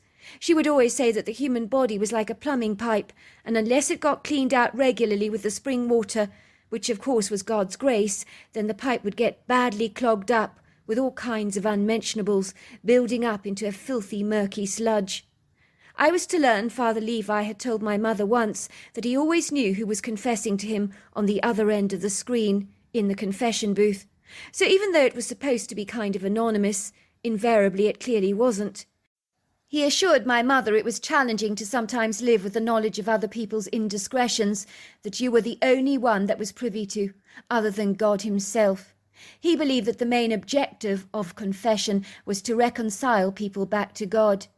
Even if the penitent were to confess to a grisly crime, as a priest, his discretion had to be maintained at all times. If it wasn't, the loyal seal would invariably be broken. He would say that God's grace was very different to a flawed judicial system. It is the heart of a man that is concerning to God, but not the method of punishment. God would far rather lavish the repentant heart with bountiful grace than any kind of earthly punishment. He claimed he couldn't listen to people's confessions too close to home, as the church teaches them not to minister to close friends and family. For he said, how could he be a son to his mother, as well as a spiritual adviser? It wouldn't work. It would be like mixing oil and water together. Besides, the last thing in the world he wanted was to listen to his mother's confessions. That I couldn't deal with, he would say. As a result, he would direct close family members to other ordained ministers that he was well acquainted with for the purposes of their confessions. I remember it was in the summer of 1982. It could have been the early spring. I can't exactly remember which. I was playing with my friend Toby in the front yard of the church. This quintessential charming little Catholic church building was situated outside Seattle, Washington, rather like a sparkling white jewel, nestled on the most perfectly manicured verdant lawns that were covered in a scattering of mature, very regal, stately-looking oaks, red maple, apple, plum and pear trees. An attractive arched awning set between two white pillars covered the white wooden church gate, which opened up onto two stone pathways, one leading directly to the church, while the other meandered through the vast viridescent grounds to the church's rear, that opened out into a sprawling graveyard. It was one of those graveyards with ancient gravestones that were so old that the name of some of the deceased people had been eroded by time, and all that was left on the stones were algae and lichen. Those were the graves that fascinated me the most, as they were so poetic in their arresting intrigue and aura of mystery that surrounded them, that spoke of bygone times when visitors to the church would have ridden on the back of a horse or carriage just to get there. There were times I'd place a few flowers from the churchyard, putting them around a nameless grave. I felt desperately sorry for the person whose name had been washed away by the hands of time, so that even the earth no longer remembered their names. For me, that was so terribly sad. I was told that some of those stones were over 300 years old. I could have well believed it. I loved playing in the graveyard with Toby, reading the name on the gravestones there. Death was a subject that intrigued and fascinated me, not in a macabre way, but I so often pondered, even at such a young age, what it would actually mean to die. As my mother would so often say, we are alive for such a short space of time, dead for an eternity. I loved the church gardens. Scattered liberally across the lawns were trellised benches with bright climber roses growing wildly around the arches. One of my favourite features in the churchyard was a huge glistening silver pond, covered with the waxy leaves of the water lilies, bespeckled with bright pinks and whites of lily flowers.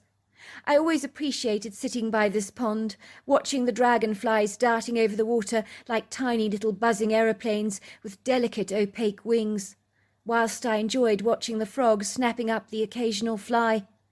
The churchyards were pristinely maintained by a very fractious, ill-tempered and grumpy gardener, whom we secretly called Mr. Grumbles. Toby and I avoided him like the plague. He would churlishly moan at us tirelessly, as if we were a couple of blue-bottle flies he seriously wished he could swat. "You bloody kids," he would hiss at me. "You're ruining my turf, riding your bicycles over everything. Stick to the stone path, will you? Or better still, go and play indoors. Let that mother of yours, Toby, deal with your shenanigans, not me. I've got better things to do with my time than run after two willful brats." He also got mad at me when I picked flowers from the yard to pile on the unnamed graves, as there were beds strewn with ravishing pretty flowers, dappling the church with a kaleidoscope of bright colours, from flowering petunias, daylilies, evergreen candy-truffed, coneflowers, marigolds, and brown-eyed Susans. "I like to keep the flowers in their beds where they belong, son, not carelessly dying around someone's gravestone. Churchyards are a sanctuary of respect. You boys are dishonouring the dead, tearing around the yard like a couple of little imbeciles." The church itself was built in the shape of a cross that faced Jerusalem. It was a lowly, humble white building with jewelled ornate arched stained glass windows in bright blazing colours, depicting ethereal pictures of Christ, along with symbolic proclamations of doves, crosses, pomegranates and vines. It had been getting quite hot out of doors. I think I was about 10 at the time. After another prickly, heated session with the cantankerous gardener, who leered at us through pugnacious, waspy brown eyes, "Would you mind keeping your hands and feet out of my flower beds? You bloody kids, squashing my precious seedlings." We knew to avoid any further confrontations with him, so on this occasion we promptly decided to take our playing indoors.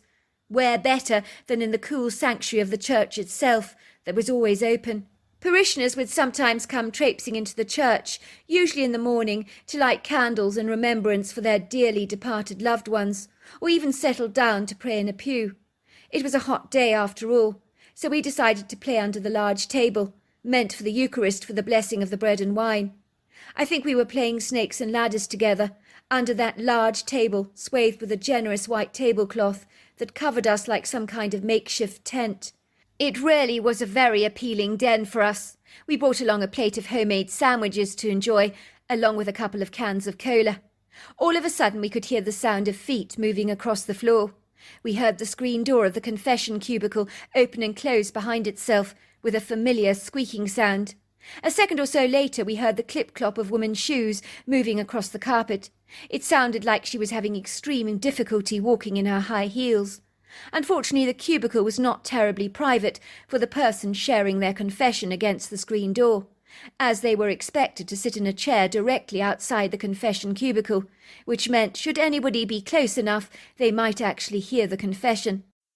Regretfully, we were close enough, far too close for comfort.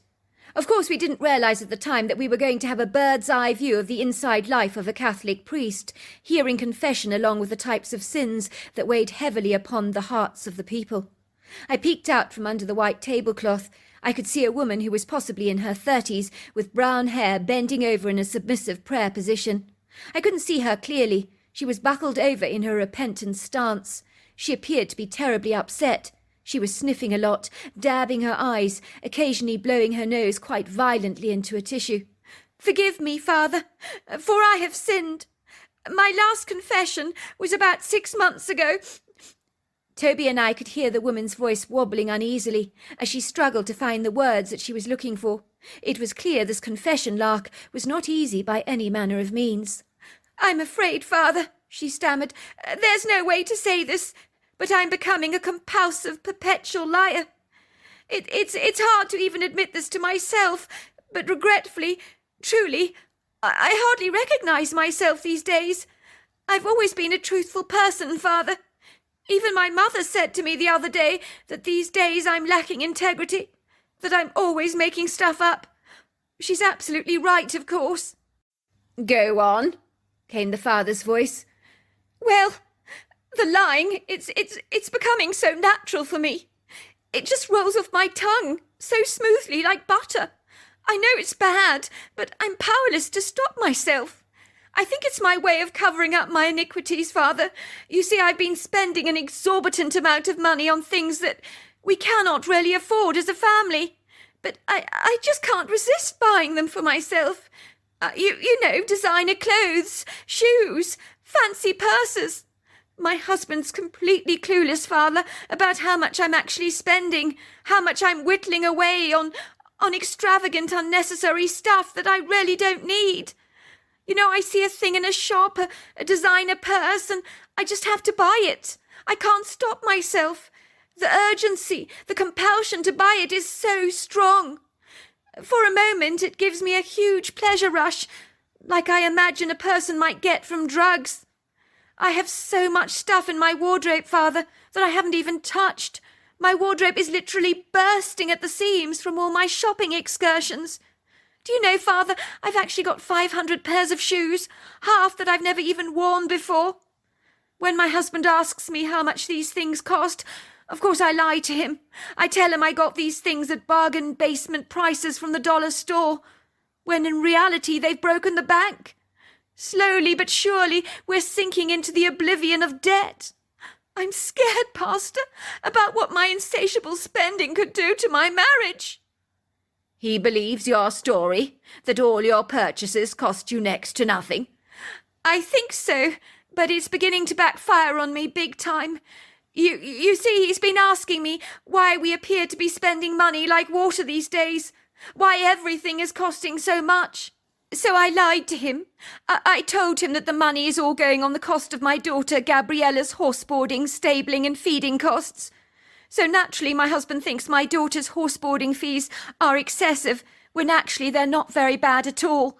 He's now threatening to sell my daughter's horse. I feel absolutely terrible about this. It would break her heart, Father. I couldn't destroy her joy based on my inability to stop spending." "I see," came Father Levi's voice. "It seems a lot of people are being hurt by your excessive lying, and your insatiable appetite for spending lots of money. I imagine some of your stuff you purchased you've never touched. Am I right? You're right. Some of them are still in their bags with labels attached and receipts still there. Well, you do well to take them back to the store. Get your money back. Cut up all your credit cards. Yes, Father. What does the Bible say about greed? Does it not tell us to be on your guard against all kinds of greed, for a man's life does not consist of the abundance of his possessions? Furthermore, you know the Lord despises lying lips, delights in people that are trustworthy. You don't need me to tell you that you don't need material things to make you happy. If that were the case, some of the richest people in the world would be among the happiest, the most fulfilled, the most enriched. But the reverse is always true. They're often among the most miserable people you can ever meet. For as King Solomon says in Ecclesiastes, those who love money will never have enough of it. It seems that their hunger can never ever be satisfied. You need to ask the Lord for forgiveness, guidance, and for him to deliver you from your temptations. Yes, Father. I'm going to give you a penance to visit a sick person in hospital twice a week, to make them some homemade cookies, and I stress they must be made by you. Instead of spoiling yourself, you're going to be spoiling other people. With such actions, you will find a great inner reward. Your penance is for a month of hospital visits, along with 6 Hail Marys. Yes, Father. By the grace of the Lord, who sanctifies the repentant sinners, you are absolved from your sins. Thank you, Father, said the woman, wiping her eyes with a tissue and scuttling out of the church rather like a frightened mouse. The next person that stepped forward for confession was a young man in his late 30s. Once again, I couldn't see him very clearly. He was cowering over in a submissive stance, so that all I could see was his crouched body, his full head of dark, buoyant curls, sprinkled with the occasional greys. Salt and pepper, my mother used to call that hair colour. Forgive me, Father, for I have sinned. My last confession was about 3 weeks ago. Father, I'm having problems with lust. We've hired a babysitter to mind our 2 kids. I can't get the bloody woman out of my mind. She's not even that pretty, but it's consuming me, Father. I seem to be terribly attracted to her. The worst part of it all is that she's been flirting with me shamelessly. It's hard to resist her advances. She's made it very clear she fancies me. She keeps giving me those seductive, suggestive looks. Is that so? What do you do when you're in a burning building? You get out of the fire. You get out of the fire. That's right. You need to get rid of this babysitter. Give her her calling cards. What does it say about lust in the Bible? It makes it clear that anyone who looks at a woman with lust has already committed adultery with her in his heart. But what do I tell the wife? If I tell her the babysitter needs to leave, she'll wonder what on earth is going on. You tell her you do not have a good feeling about this babysitter. You know that that is not a lie. You are telling her the truth. You don't have a good feeling about the babysitter because the feelings in your heart are not good. They're driven by sin. What does it say in Ecclesiastes? I find bitterer than death the woman who is a snare, whose heart is a trap, whose hands are chains. The man who pleases God will escape her grasp. The sinner will be the one that is ensnared. You know that God has given you a wife to alleviate you from all these temptations. It is a gift of God, a wife. Remove your mind from the gutter, lest you should become a gutter rat yourself. Remember, flee from all sexual immorality, for all sins a person commits are outside their body. But whoever sins sexually sins against their own body. Yes, Father, your penance is unusual, but very pleasing to me. I want you to take your wife out every week for a date night for 6 months. You can go to the florist's right now to buy her a huge bouquet of flowers, and make it huge. Tell her you love her every day. You are required to give 7 Hail Marys.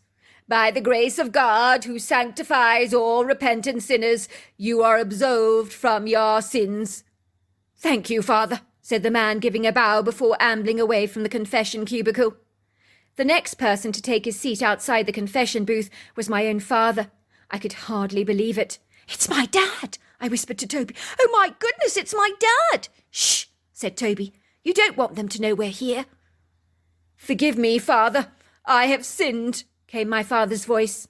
I discerned its sound wobbly and unstable. I'd never heard his voice so shaky before. "Father, I don't know what to say, nor do I know how to say it. I've done something very, very bad." "Confession is never easy. Just get it off your chest. You know God is faithful to forgive a repentant sinner." "I killed a man, father." I watched in horror as my father clasped his hands in his hair, tugging it so hard. I was in no doubt he was hurting himself, almost like a self-induced punishment. How I wished the confession cubicle was tucked away in a quiet spot, far away from my ears that were now flapping like an elephant. There was a hushed silence that was so poignant you could have heard a pin dropped as a heaviness descended across the church. "How did this happen?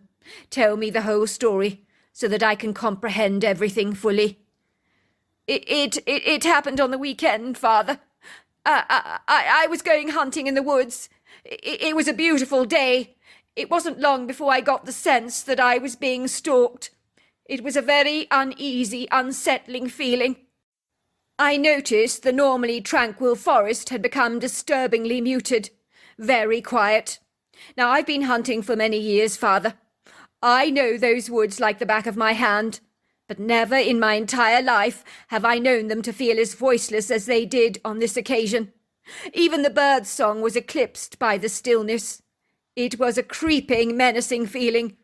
As even the trees, it felt like they were watching me, almost as if there were eyes in their very leaves, in the bark of the tree trunks, in the lacy ferns, and even on the earthen floor. It felt as if everything was watching me. It was airy. Everything in my gut was telling me to get the hell out of the woods as fast as I possibly could. And that was when I saw the silhouette of a bear. Well, at first I thought it was a bear, moving through the trees. But this bear was exceptionally big, hefty, burly even. I could see the indistinguishable, hazy, blurry patches of black through the foliage of the trees. I soon realized that this was no bear, of course, for it let out the most discomposing, murderous scream that I've ever heard, father.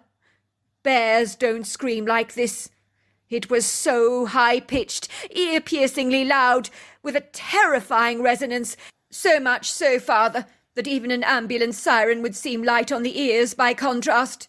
It put the fear of God into every fibre of my being. I promise you that even the Douglas fir trees began to visibly shake under the immense vibration of this thing. It thrashed the tree branches violently, with such a potent, puissant force. I could hear them cracking, snapping, breaking. I've never felt so much fear, father. Never. In that second I knew, without a shadow of doubt, that my life was in perilous danger. My heart began to thunder in my chest violently. I could hear every booming beat. My hands became clammy. I was sweating like a pig. And I'm not inclined to sweat at all, father, but on this occasion my camouflaged green and beige cotton shirt was literally saturated, as if I'd been swimming out in the lake. Then this thing, this god-awful thing, came charging after me, moving on its tree-trunk-sized legs, pounding the ground so forcefully with every lunging step. It was like thump, thump, thump. Father, my whole body was trembling. I was rattling like a wine glass on a sideboard. I tried to run, believe me I did, but I couldn't. I think even my adrenaline response was completely paralyzed by this awe-consuming terror. You know, father, I have a cat at home who brings a live, trembling mouse over to his dinner bowl quite regularly. He'll eat his kibble with the live mouse still in his bowl, which he chooses to consume later. I used to say to my wife, "Why the hell does the mouse not get the heck out of that bowl and just flee?" Now I know, father, exactly why. Terror. That's what terror does to you. I was like that little mouse in the cat bowl, waiting for this predatory critter to devour me, to eat me whole. I promise you my body was like an ancient rusty farm tractor left to rot away in a field for years with a dead engine that simply couldn't start. Even though every part of my brain was telling me to run, those signals were not cooperating with my legs. So there is something seriously flawed in the adrenaline response, let me tell you, Father. All I could do was to shoot the creature. I couldn't aim at him precisely. My jiggling hands were shaking and just trembling too much. Besides, I was disorientated, unable to focus properly. But I did manage to pull the trigger backwards, fire some random shots in the air, hoping that the noise would scare this monstrous beast away, whatever in God's name it actually was. I must have hit pay dirt, because the creature went tumbling, crashing, falling flat on its back, completely dead. Everything became still, very quiet for a moment. All I could hear was my own breath. Finally, I was able to come around from my benumbed state, which was like coming around from an anaesthetic after a huge operation. I felt dazed, confused, jumbled up inside. Truly, it felt as if my brain was completely scrambled. I ambled over to the creature to see what I had actually shot. Oh, Father, it was a man. I had killed a man. I don't know what to say, Father. I'd killed a man. Father Levi didn't say anything for a moment. Father, say something, please. You had killed a man. What did he look like? Like a regular man, Father. Granted, he was different to us, but he was definitely a man. The face on this thing was human. The best way I can describe him is being like a wild man, for instead of clothes, his body was obviously covered in long, flowing, dark hair, which was absent on the face and on the soles of the feet and on the underside of his hands and fingers. He was very big, Father. Actually, big is an understatement. He was Herculean in size. I would describe him as having a solid, dense build, rather like a rhino or an elephant, substantial like that. I was surprised he'd been killed so easily. He almost looked bulletproof. He was that solid. I think I would estimate him to be over 8 foot tall, 700 pounds, 3 foot wide. Well, on the shoulder area, that is. The only way I can describe the face to you is it reminded me of a Cherokee Indian. The high cheekbones, the hooded, deep-set dark eyes, the masculine jawline. Oh, I could see that I'd hit the creature in the head. I could see the blood oozing out of the bullet wound. Father, I felt so dreadful. I began to sob. And I've never been a man who is partial to crying. I don't cry easily. But the gravity of what I had done weighed down so heavily on my heart. I mean, he may not have been a regular human being, sporting human clothes or a job at Walmart, but he was human nevertheless. So moments later, caught up in the sticky spider web of my thoughts, I looked up to see a dark creature standing beside me. I think it must have been the wild man's partner, because she collapsed on the ground next to him. She began to howl and lament like you and I would if we lost someone we dearly loved. The poor wild woman was inconsolable with grief. She was trying to shake the wild man's body awake, but he lay there deceased. She looked up at me. It was like her words penetrated my mind, Father. Why did you do this? He would never have hurt you. He wanted you to leave us alone. These woods belong to us. You were trespassing on our abode. Father, I know I wasn't imagining things, but this female wild woman was speaking to me. I know she was, but it was in my mind, but I could hear the female voice. It was like telepathic communication. I'm sorry, I said to her. It was an accident. I didn't mean to do it. I remember her eyes burnt into mine. You've killed my best friend. My best friend in the world. She then pulled him by the legs, dragged him along the ground, until they were gone from my sight. Oh, Father, my heart, it just broke. If you've ever heard of a broken heart, Father, I've experienced it. My father began to sob. The tears poured down his cheeks. I'd never seen him so vulnerable before. He was utterly devastated. Father, what am I to do? He wailed. I killed a man. I cannot forgive myself for this evil. Your story is indeed very unusual, but your conscience is pierced. So the fact that you perceive this thing you encountered to be human means that more than likely that he was. The conscience is designed by God to sharpen your understanding between right and wrong. Yet it was clearly not human in regards to the law of our land. However, in your heart you feel like you have killed a man. I do not believe for a moment that an accidental death is murder. There was a moment when you were fearing for your life. You felt certain that this thing would kill you. At the time, you had no idea what it was. Even if you were wrong in your perception, you fired random shots, one that invariably ended up killing him. It's a tragedy, of course, but it was still an accident. But, Father, what should I do? What penance have you for me? I think that you've given that to yourself. The burden of your pain is more than enough penance than to lay any more at your door. I think you need to start by forgiving yourself. You need to seek the Lord for his loving grace, guidance, and help in regards to this matter. You might consider going back into those woods with a basket of goodies for the poor wild woman, as your way of making amends. It would be a very nice thing for you to do. Buy her some fruit and nuts, stuff like that for her. Thank you, Father. That's a very good idea. I will do that. By the grace of God, who sanctifies repentant sinners, you are absolved from your sins. Thank you, Father, said my father. As you can imagine, after hearing my father's confession in church, and subsequently returning home to find my mother unduly distressed, for she had sensed something was terribly wrong with my doleful, dejected dad over the entire week, whose behaviour had become unfathomable. The normally fun-loving man with the easy-going disposition was like a shadow of his former self, his gloomy, anguished face aligned with hopeless despair, a despair that she'd never witnessed before.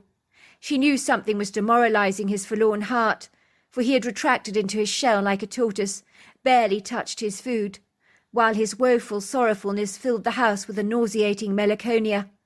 She did try to talk to him about what was irking him, but he shut down, never saying a word. It was then that I told my mother what I'd hearkened in the church. I now realized it wasn't an accident that I'd overheard that confession, for I'm in no doubt I was meant to hear it. God wanted me to hear it. My father admitted years later that the torture over what had happened to the wild man would have quite literally killed him. Fortunately, my mother, having been let in on the secret, was able to bring my father the peace and closure he was so desperately seeking. My mother was able to contact an indigenous Indian who knew all about the wild people of the wood, called Sasquatch or Bigfoot. His name was Moitoi, which means rainmaker. It is often believed that a rainmaker is an intermediary with the natural world and the Almighty himself, symbolically being able to assist in the washing away of sins through the grace of God. I was to learn that Moitoi had taken my father to the woods, where my father had accidentally killed the wild man, as he informed him that they needed to perform the ceremony on exactly the same spot where the creature had breathed his last, for even the earth may have absorbed some of his blood, as the blood, he informed my dad, was the very life of a man. You need to make your peace with the wild man, he told my father. Receive the absolution you received from the priest from them. We need to call upon the spirit of Sasquatch. I'm not sure exactly what Moitoi actually did, but my father informed me that he pounded a drum made from animal skin, played the flute, shook the rattle, all the while chanting some Indian songs in the southern Iroquoian language. I gather Moitoi burnt some sweet-smelling aromatic incense, performed some ancient chants, while my father left a massive basket of fruits and nuts on the very spot where the body had lain. This was a gifting to the female Bigfoot, which was something he continued to do every year on the eve of the accident. Once the ceremony had been completed, my father reluctantly informed Moitoy that his heart still felt heavy. "But of course it's not over yet," said Moitoy. "You haven't received absolution, but you will know when you've received it. I know your repentant heart will be greatly appreciated by the Sasquatch people. Undoubtedly, you will hear from them shortly." "How soon?" asked my father. "The wild man should visit you. It won't be long now. His spirit has definitely heard your call, for I picked up that impression on the wind. 'I will leave you,' he said, with the words of Blackfoot. 'What is life? It is the flash of a firefly, the breath of a buffalo in the winter-time. It is like the shadow that runs across the grass, loses itself in the sunset.' At that, he was gone. Shortly after Moitoy had left, the rain poured down onto our terracotta roof, while jagged electric yellow lightning flashes thrashed across the sky like vertical firework displays, while the earth groaned and rumbled as the thunder boomed. Could it be that Moitoy had brought out the rain? Could it be that my father's repentant heart had been forgiven by the Sasquatch people? I certainly hope so. About 2 days after the ceremony in the woods, I awoke to find my father singing to himself in the kitchen. He was preparing blueberry pancakes for our breakfast. He looked as if the weight of the world had been lifted off his shoulders. My father had not been in a happy mood like this for a long time, so my mother and I gave each other astonished glances, for my father was like a new man. His eyes twinkled and gleamed. He even whistled happily to himself as he flipped the pancakes. "Why are you so happy?" my mother asked, clasping her arms around my father lovingly, holding him tenderly close, a tear splashing over her cheek. For a moment I thought I'd lost my husband. It's nice to have you back again. "I'm very happy, sweetheart, because I received absolution from the wild man last night, the one that I killed in the woods." "What?" said my mother.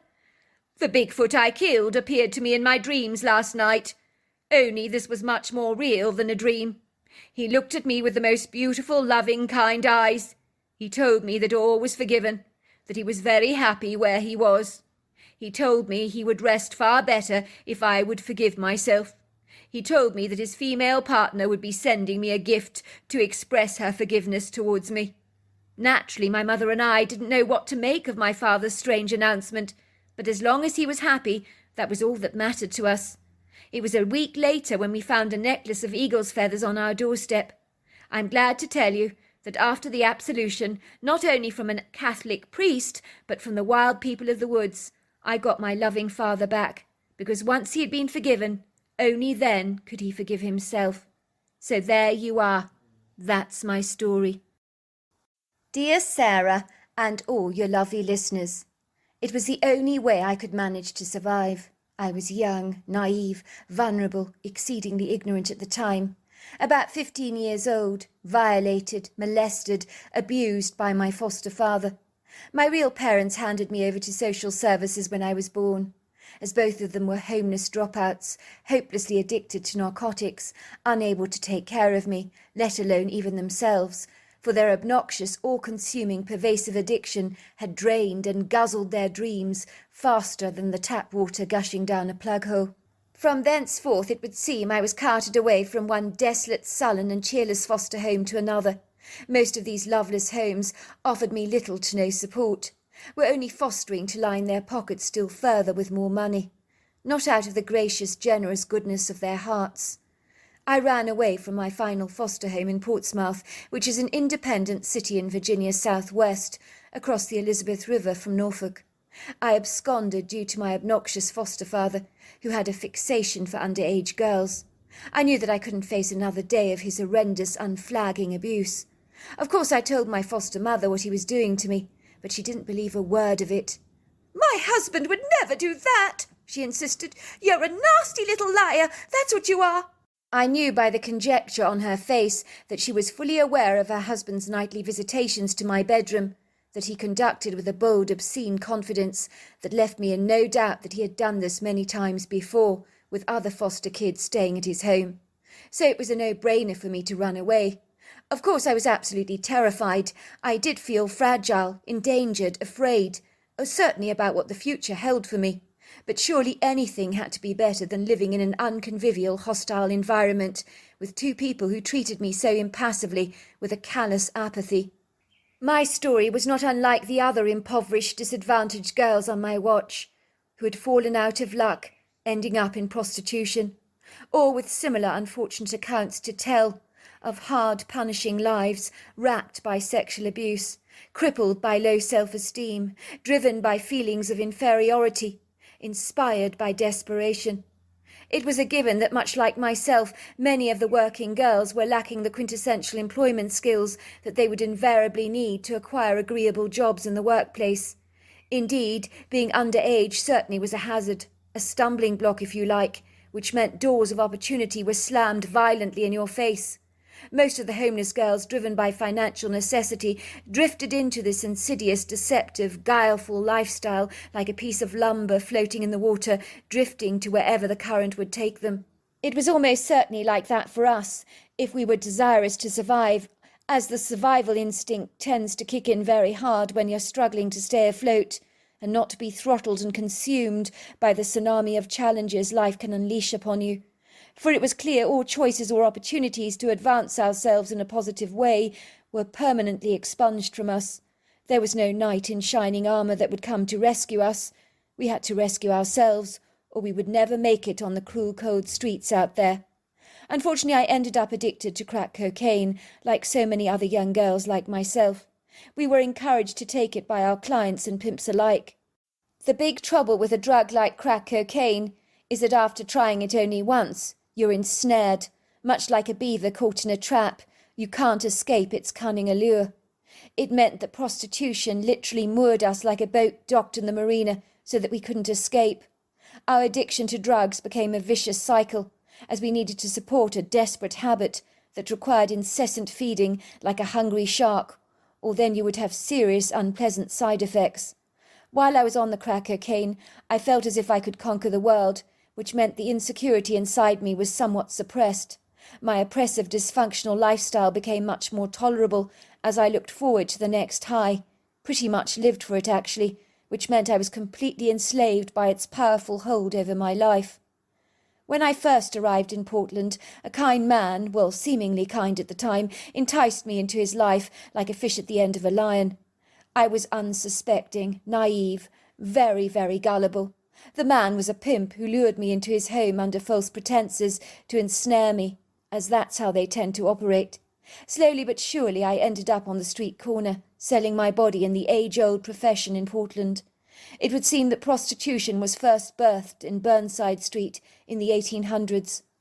Old Town was the area where prostitutes walked the streets, known as Whitechapel, named after London's waterfront, where Jack the Ripper began murdering prostitutes.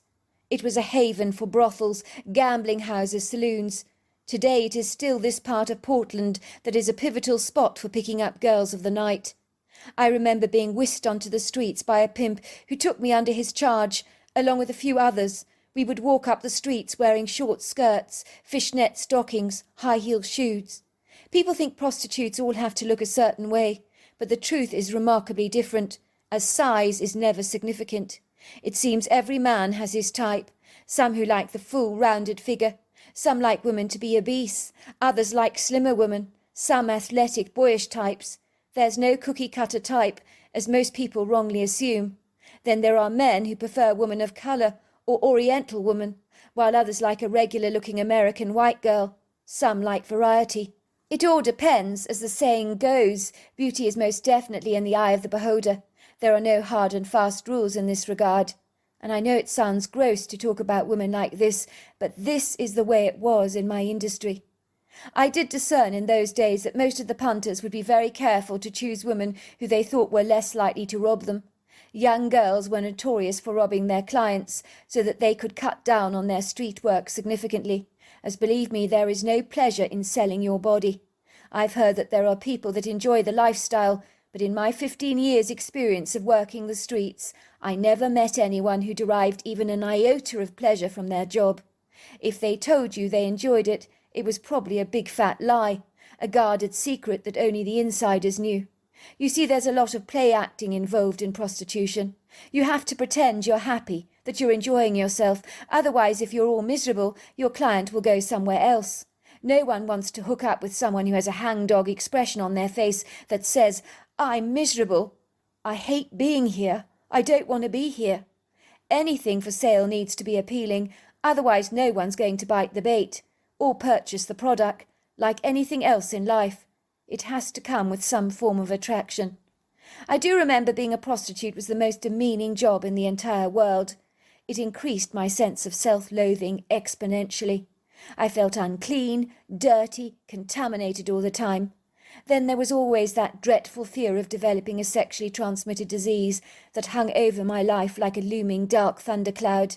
I was terrified of this, but lucky that I had a streetwise pimp that was stringent about what we could and couldn't do with our clients, most of whom were blue-collar workers, working 9 to 5 during the week and on the weekends. Then they would hook up with prostitutes at cheap motels. My pimp wisely knew that if we ended up with a sexually transmitted disease, we would be as good for work as a stringy, dried-up old chicken trussed up and hanging up on a rotisserie hook in Chinatown. So he had a tough set of rules that needed to be adhered to at all times. Others weren't so lucky, as their pimps were so desperate for big bucks and big bucks quickly, that they didn't see the bigger picture, which meant girls were riddled with STDs, herpes, gonorrhea, HIV, you name it. And like old cars that ended up on the scrap heap, they became unable to work. In truth, after about 5 years of work, the average prostitute is pretty much burned out. It's a tough, gruesome life, and most certainly not for the faint-hearted. It was not long before I moved into a small apartment in Portland, which I shared with 3 other working girls, who became like sisters to me. Sadly, 2 of those girls are no longer alive today. Unfortunately, the cocaine addiction meant that those of us wishing to leave the profession knew that it was unlikely to ever happen, as our need for drugs consumed our lives. It literally was like Kool-Aid for us, an escape from the reality of what we were doing to ourselves. For let's not kid, prostitution can eat away at your soul like a weevil in a box of cereal. It is so destroying. Don't let anyone kid you otherwise. As a working girl, I did have my regulars. I preferred them over and above the unpredictable, arbitrary stranger. I knew what they required, their habits, their likes and dislikes. I was familiar, comfortable, and acquainted with their ways. For believe me, there were women who were beaten up, abused, even killed by strangers. It was a dark, egregious, unsavoury world, of which prostitutes' life held so little value for many. And many crimes against prostitutes had surreptitiously been covered and buried up, like a squirrel's stash of acorns for the winter. I had one woeful customer who booked my services to talk. We do get customers like that. I like those. I felt so sorry for him. He told me that after his wife had died 10 years prior, he had become desperately lonely.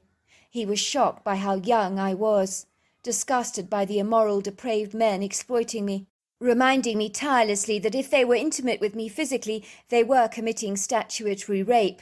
Well, that was in the early days when I first started the prostitution before I got older. He picked me up to chat. He would take me to an ice cream parlour, treat me to milkshakes and waffles. He loved watching me eat. He would talk to me about his dead wife Agnes, and reminisce over the magical times that they'd spent together. I would hug him, hold his hand and talk. That was all he wanted from me.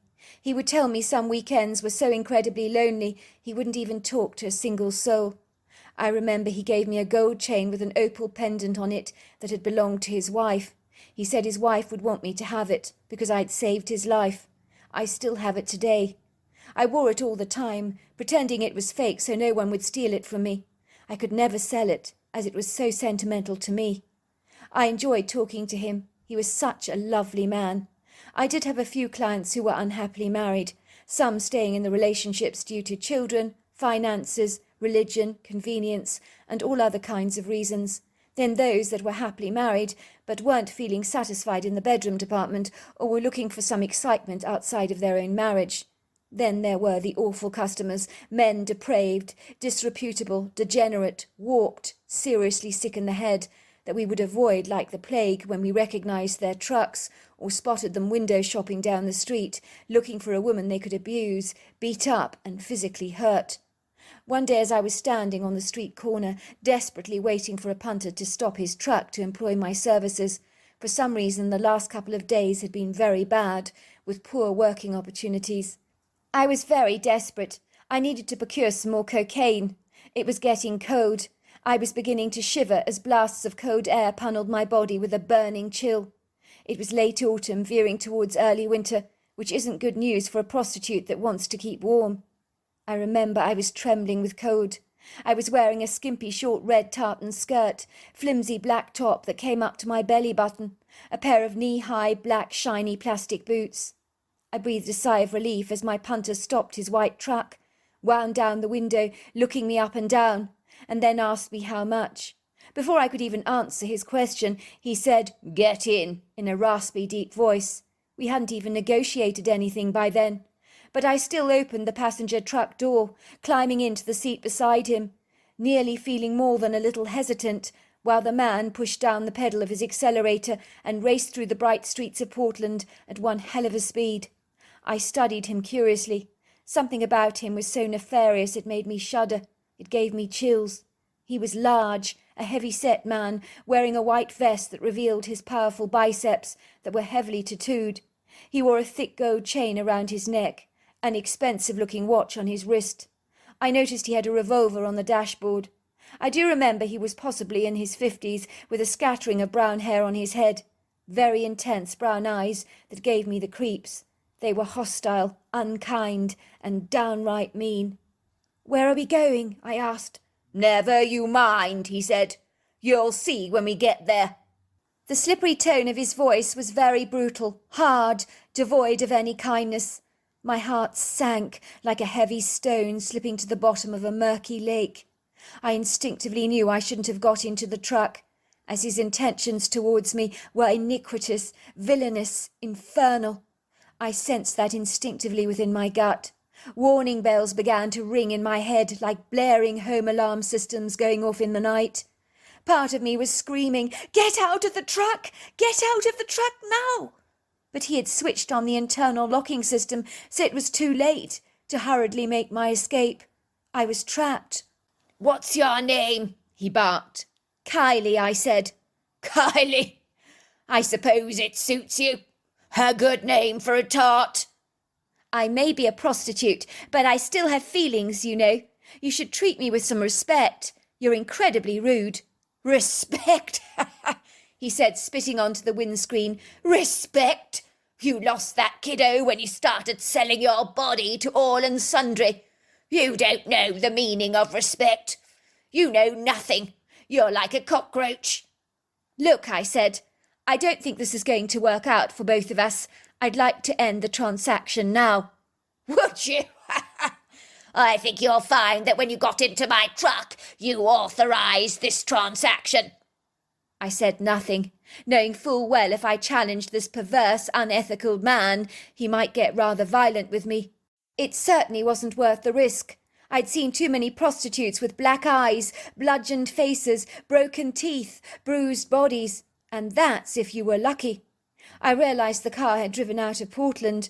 We were in the countryside, travelling down a remote country road, fringed by red maples and white oak trees on either side of the embankment, without a solitary soul in sight. "Why are you taking me into the countryside? Where are you taking me? I work in Portland, not in the countryside." "You're about to fulfil my fantasy. That's why I hired you. Isn't that what a prostitute does? Create fantasies for their clients?" I felt sick to the stomach. As whatever he wanted from me, it wasn't good. I suspected he'd beat me up, leave me with a black eye. I could sense I was in for a rough night. I began to emotionally prepare myself for being beaten up by this thuggish oaf. The truck pulled over to this rough dirt-lined clearing strewn with pebbles. The man pulled up the handbrake into park, pointing his revolver directly at me, yelling at me, "Get out! Get out of my truck!" "What are you going to do with me? You're not going to harm me, are you? Please, please," I begged. "Please don't hurt me." The man pushed me ahead of him. "Move," he said. "Move." It was a very dark night, but he had come prepared. He put a torch on his head and on mine, so that I could also see clearly. I remember we were walking into the heart of the woods, where tall trees towered up into the night sky. Their dense, dark, vertical forms seemed so menacing on this night, as they jiggled and swayed in the wind. I was relieved to see that there were walking trails, so I was tottering around in my knee-high boots that were certainly not designed to walk in precipitous, rugged places like this that were potentially rather treacherous. So I was tripping awkwardly while he kept shouting obscenities at me, calling me reprehensible names that I dare not repeat. I had no idea where we were. I remember it was deathly quiet. The stillness of the forest tormented me. It didn't feel natural. There were no chirping crickets, nor were there any croaking frogs. It was so quiet. All I could hear was the crunch of my own boots, as my soles squished the crunchy autumn leaves beneath my feet. The forest floor was just covered with dry, crunchy leaves from the oak trees, like a resplendent sea of gold. It was thanks to the open spaces between the boughs of the trees that gentle streams of moonlight flooded the forest floor, offering a measly measure of comfort, but not very much. My heart was racing at 100 miles an hour. I could feel it thumping in my chest like a booming drum. I could taste the bitter taste of nausea consuming the back of my throat, almost as if I was drinking an unripe grapefruit juice, only this was nasty. I knew the man was pointing a rifle behind my back as I stumbled ever forwards into the woods. Should I attempt running away? Would he shoot me, I wondered. Somehow I suspected he would, so I decided that the best course of action was to oblige his every need. Then maybe he would leave me alone. With luck I would emerge from this event unscathed, but all the more wiser. Before long we arrived at an open space in the woods, where a couple of fallen logs were laid out like a makeshift bed. The man commanded me to sit down. Then he pulled out a walkie-talkie speaker out of his pocket. I heard him say, "Are you there, Dirk? Happy birthday, dude. Good, I've got her. Are you ready for a good time? Yes, she's a looker, but trashy looking. Young, just like you like them. Yes, innocent looking. Naive." "Who's that?" I asked, looking alarmed. "Who you talking to?" "You're a birthday present," said the man, leering at me. "I'm going to sit back and watch while my friend takes great pleasure in beating you up to a pulp, finishing you off, burying you beneath the forest floor, until all those leaves are covering you completely," he said, smiling at me maliciously.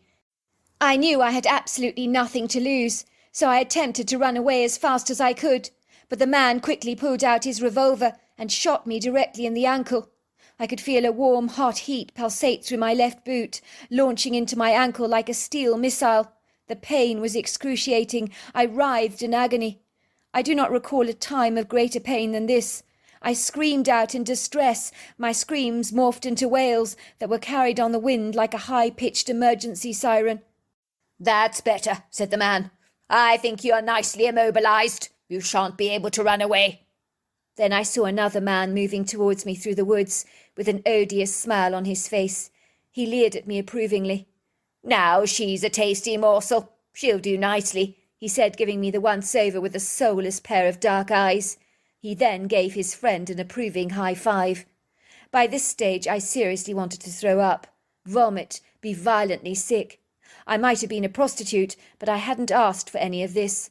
But when working in such a spiritually impoverished profession like mine, you're rarely exposed to the real dredges of society, the gutter rats that run down the sewers, using the shadows of darkness to keep their treacherous deeds at bay. It is these kinds of people few get to see, but they are out there, looming in the dark corners, their minds buzzing with iniquitous fantasies that would make the vast majority of us feel completely revolted. But as a prostitute, I had seen the unforgiving brutality of this heinous profession. I was still screaming at the two men at the top of my lungs to let me go. I didn't want any part of this. This isn't what I'd signed up for. The man began to undress, the one that had been given me as his birthday present, so to speak, piling his clothes into a neat pile, taking care to fold them up very neatly. The next thing I knew was that the forest began to boom. Something thundered through the forest at an alarming speed. Whatever it was, it picked up momentum like a boisterous wind, but the vibration of the footfall was so substantial that the only way I can describe it was something hefty was moving towards us. You just knew that instantly. It was big, portentous, dangerous, lethal, threatening, as its movements were like an unwritten signature that left you in no doubt that something quite dreadful was about to unfold. It was in those moments it was like time stood still, clasping back valuable seconds with a fervent hunger.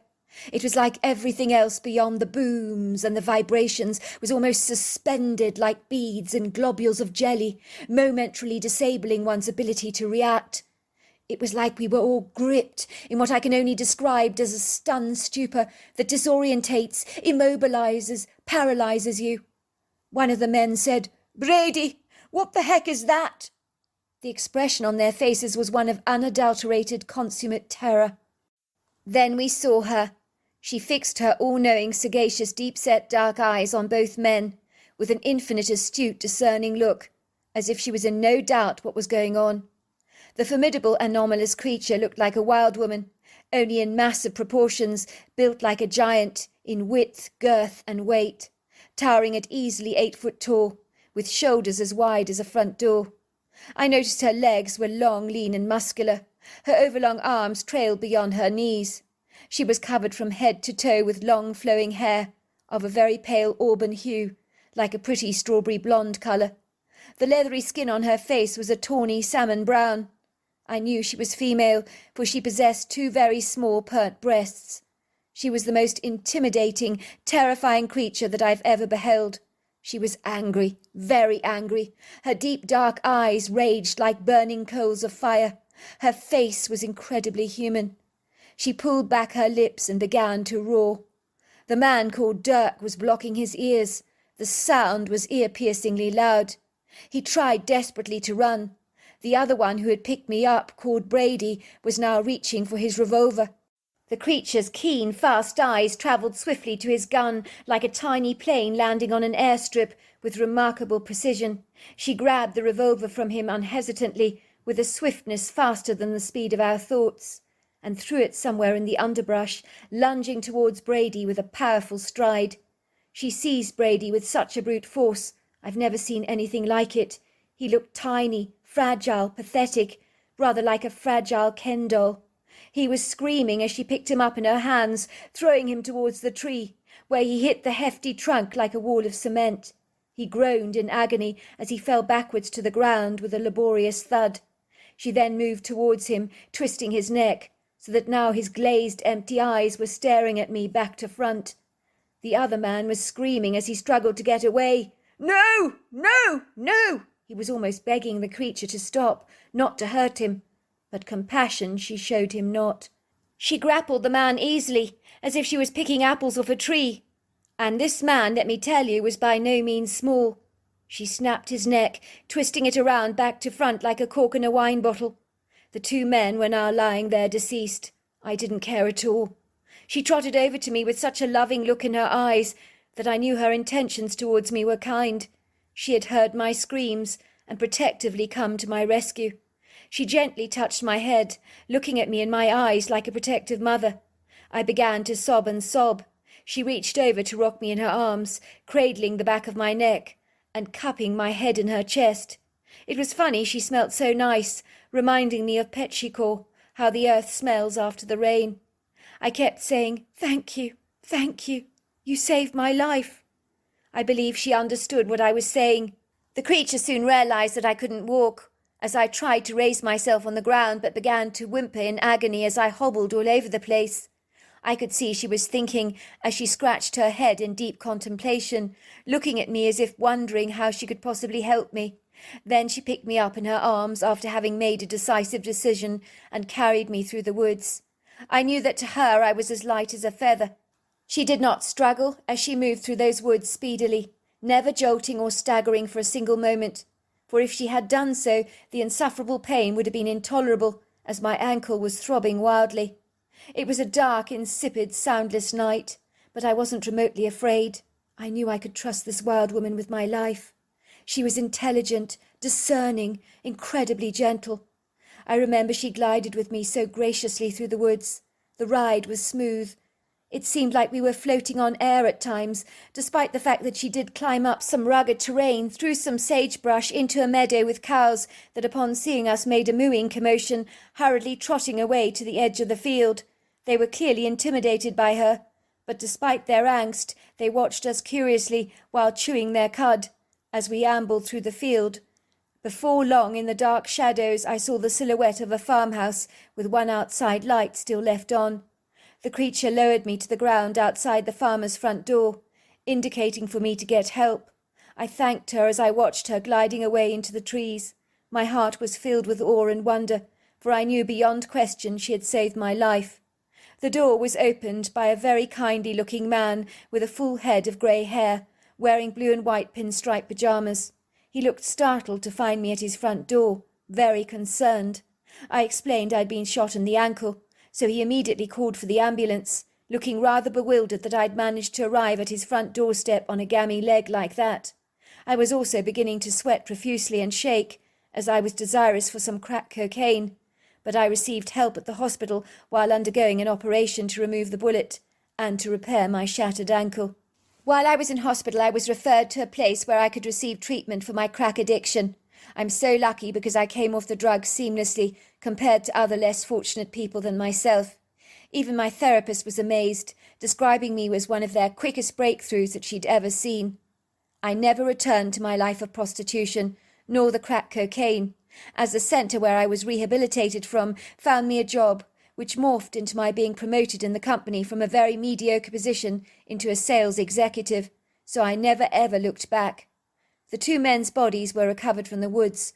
I heard about it on the radio. The death was described as bizarre and macabre. I still believe those men intended to kill me after they'd beaten me up. I have no doubt about that in my mind. I was to learn that both of those men were ex-convicts, so I guess I shouldn't have been surprised by their atrocious, contemptible treatment towards me. When I met the man I was to marry on a camping holiday with one of my work friends, I came clean to him about my life of prostitution. It hit him hard like a brick to the face. He didn't take it at all well. It made him angry and enraged. He eventually came around to accepting that part of my life, where I had made a living selling my body, but it did torment him for a long time. Please don't judge people too harshly for some of the decisions they choose to make in life in order to survive.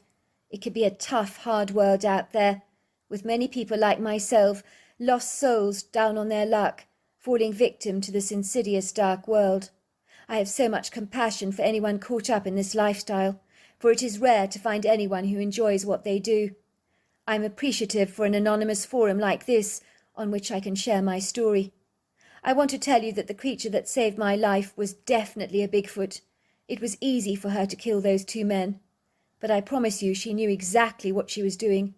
It was like she could see into the depths of their heart and sense that they were very bad men. The world is a much better place without them, I assure you. So there you are.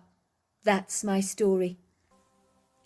Dear Sarah and all your lovely listeners, the story I have to tell you and your listeners is so utterly shocking that it sounds completely implausible and highly improbable, but I assure you it is 100% true. I never imagined that all the murder mystery novels that I had loved reading as a child would actually sprout roots and become a very real reality in my own life.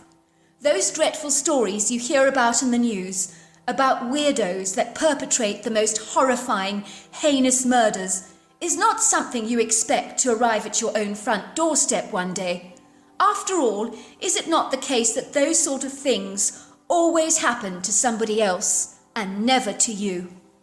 My story begins in the fall of 1987. At that time I'd been married to my husband for 5 long years and considered myself to be extremely happily married. And I really believed that my husband felt the same. Little did I know about the secret dark world that my husband inhabited inside his own mind, a world so horrifyingly evil it would tear the fabric of my reality wide apart, like a huge, festering, raw, open wound that would struggle to heal over for many long years. I still remember the day that I married Dan as if it was yesterday. It was pouring with rain outside at our local church, and my glorious white princess-style gown got completely soaked and soiled and covered with all these horrible muddy marks because no one had thought to bring an umbrella. Lightning flashed across the sky, and I heard the loud rumbles of thunder literally shake the ground so violently that even the dark limousine I was sitting in with my father beside me seemed to wobble under its heavy vibration. Maybe it was a menacing omen that was a warning of the unbelievable and unspeakable horrors that would be birthed into my own life sooner than I imagined possible. "That is some storm," said my father, "and on your wedding day of all things. What a dreadful shame, and not good for the photographs either." He looked at me with concerned blue eyes, and then quite suddenly shifted uncomfortably in his seat. I could tell he wanted to say something, but was holding back the words by biting his lips awkwardly. "Out with it, Dad," I urged. "Say it. I'm big and ugly enough to take it. Go on. I want to hear what you have to say." My father took my hand in his and squeezed it reassuringly, and then he looked at me and said, "Big and ugly, you most certainly are not. Why, I have never in my life seen you look more beautiful as you do today." He paused for a moment, and then he said, "You do not have to go through with this wedding. You can change your mind, and no one will think any the less of you." I stared at my father in horror. "You don't like Dan, do you, Dad?" I asked, with a sudden horrified realization, because it had never occurred to me that he felt that way about my fiancé and husband-to-be. My father shifted uncomfortably in his seat, and I could see it pained him to be talking as frankly and as openly as this.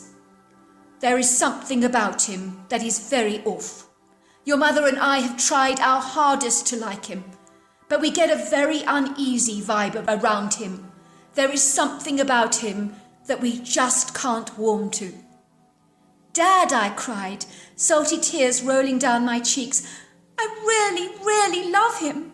I can't switch off those feelings, you know." "Well then," said my father, tightening his grip on my hand, "if you love him, then wild horses cannot stop you from marrying him, least of all me. I just want my little princess to be happy. That's all. After all, that's all that matters."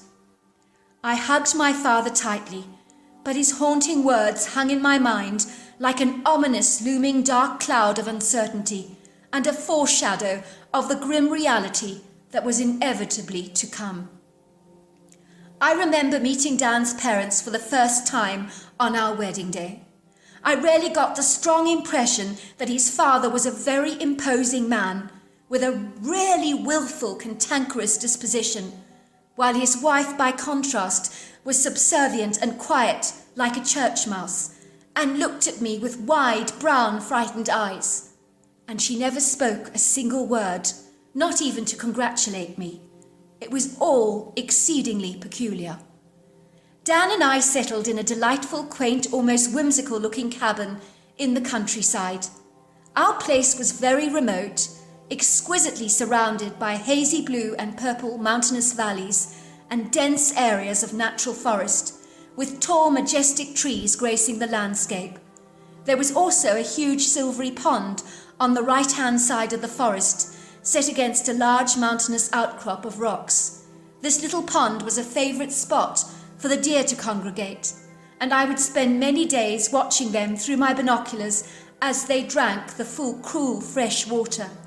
I had always loved watching the deer bobbing and darting around our land, because they seemed so serene and so gentle by nature, and watching them calmed me down in rare moments of tension that I sometimes experienced. My husband had his own outhouse, literally encroaching in the wooded area on our land. It was turned into a workroom for his carpentry practice. He made furniture for a living, and some of his work was utterly phenomenal.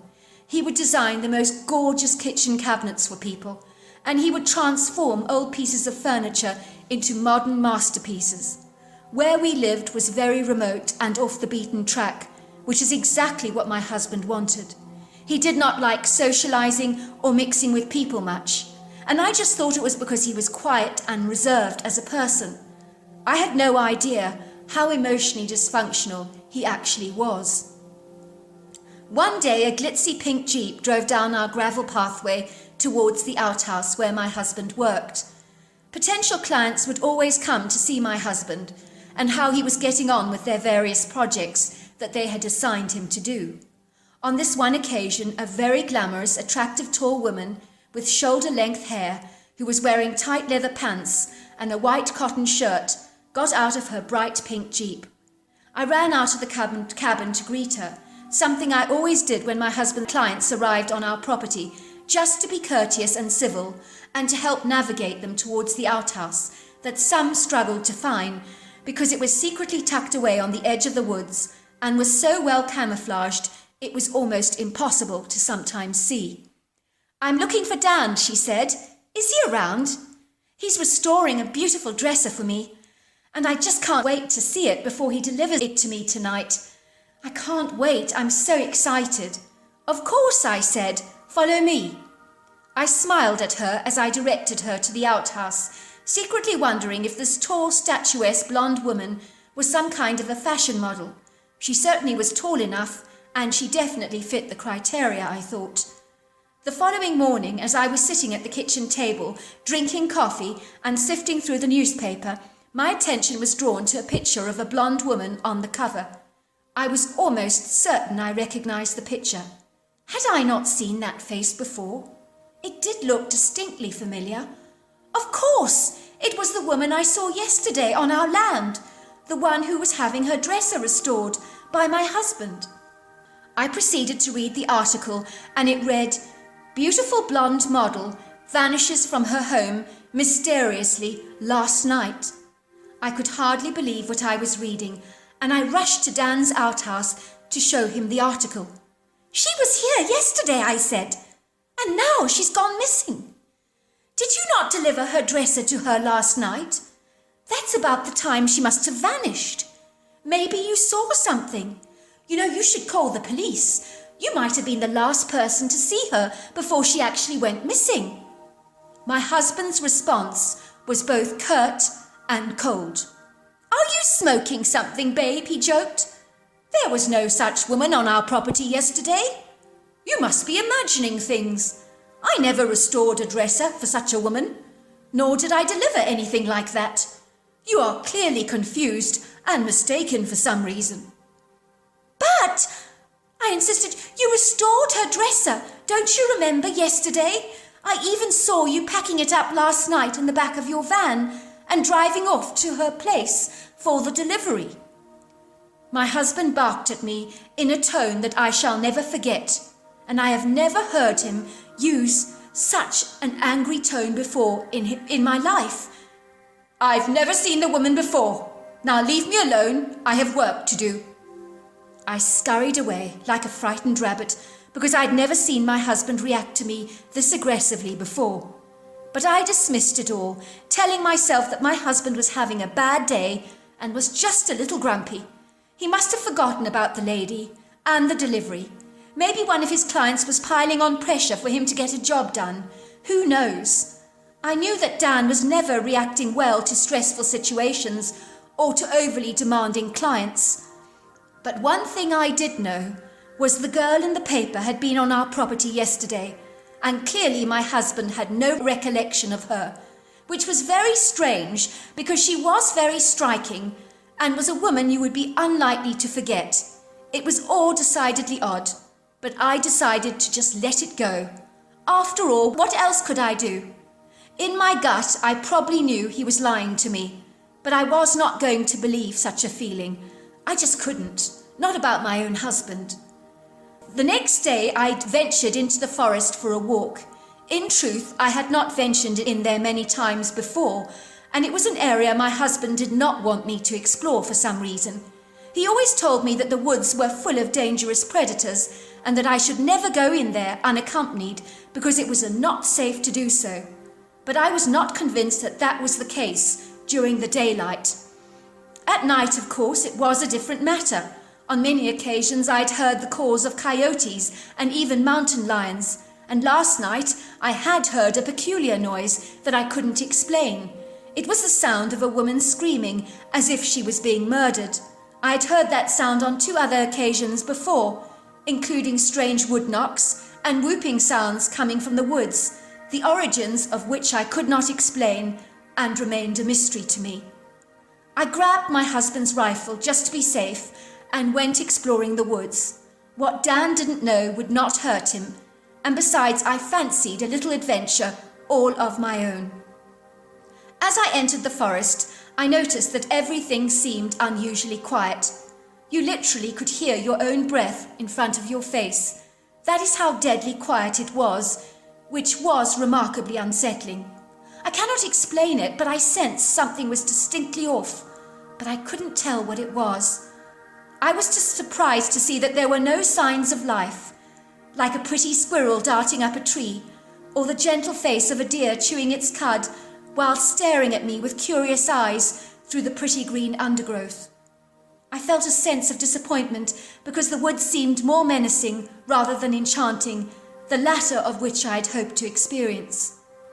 However, I was not to be put off, and then suddenly I smelt the most rank smell you could ever imagine. It was like the sweet smell of death and decay, the kind of smell you might expect to encounter if you were to stumble across a rotting corpse, and that smell seemed to merge with yet another smell that was even more mystifying.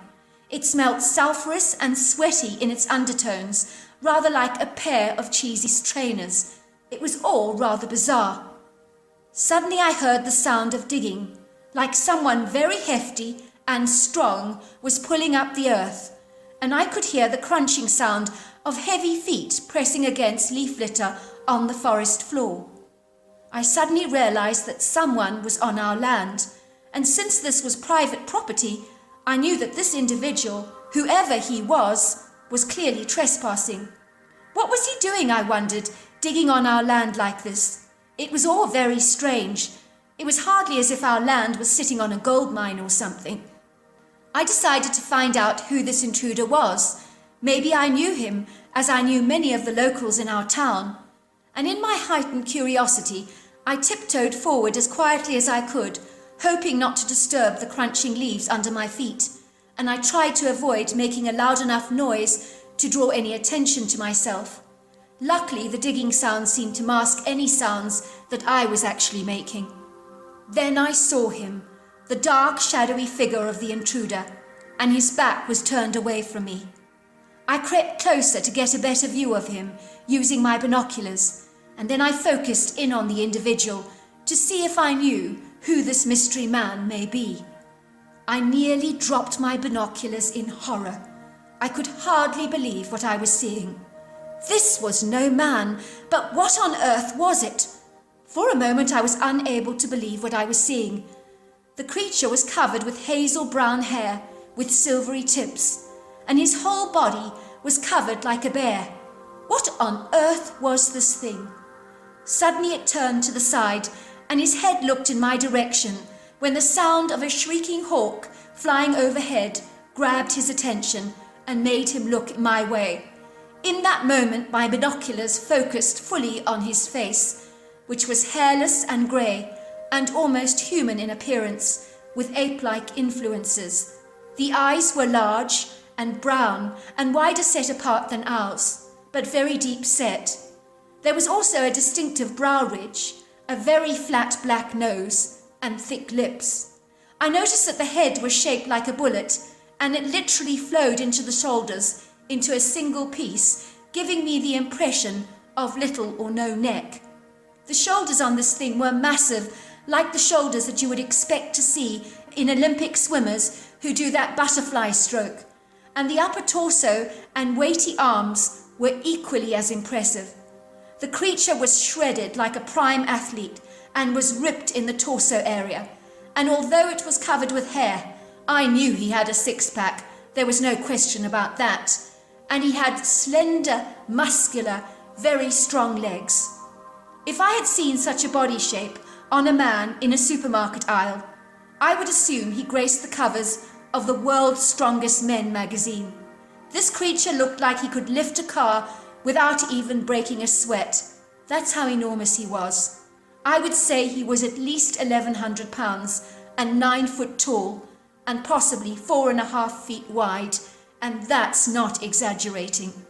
In that moment I was more in awe of this apex predator rather than in fear of him.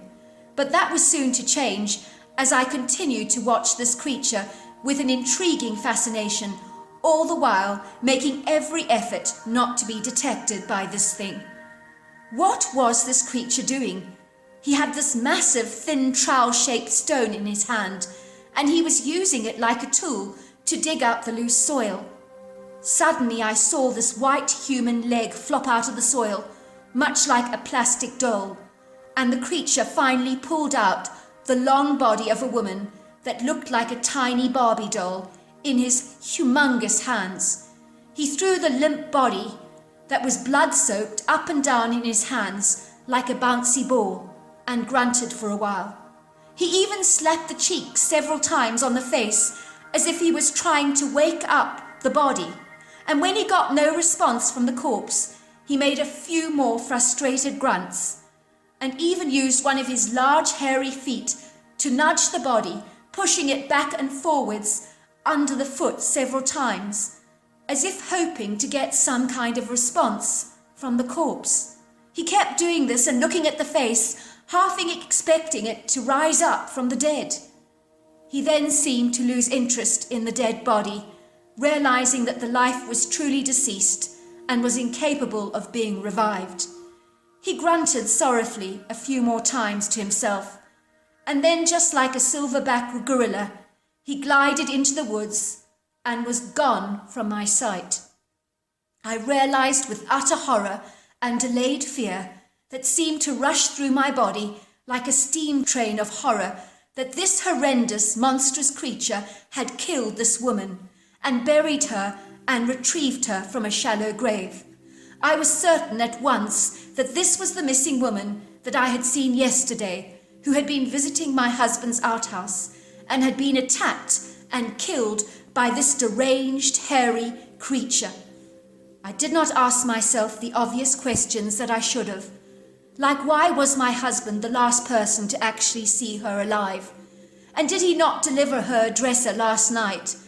And why was he clearly so blatantly lying about having seen the woman in the first place? Instead, I allowed my irrational bias to cloud my judgment, and I refused to believe the truth that was clear to be seen. After I was sure that the dangerous predator was not coming back, I boldly ventured towards the body. My worst fears were confirmed. It was indeed the corpse of the poor woman I had seen a couple of days earlier, and her white dress had turned crimson because it was soaked in blood, and the bloody stains coated her white skin in a red-brown mask. I ran out of the forest screaming at the top of my lungs and calling out for my husband, "Dan! Dan! Dan! Dan!" I had forgotten that he was out, delivering a chest of drawers to another customer. I immediately dialed the police with clumsy fingers that felt like sausages, as it was so hard to dial the numbers because I was shaking so much. That's how clumsy I was. Before I knew it, the police were buzzing around our property like a hive of bees. The medical examiner was called, and there was crime scene tape everywhere, and glooming, serious faces on all the police officers. I saw the dead body of the missing woman being placed on a gurney, and then put into the medical examiner's van.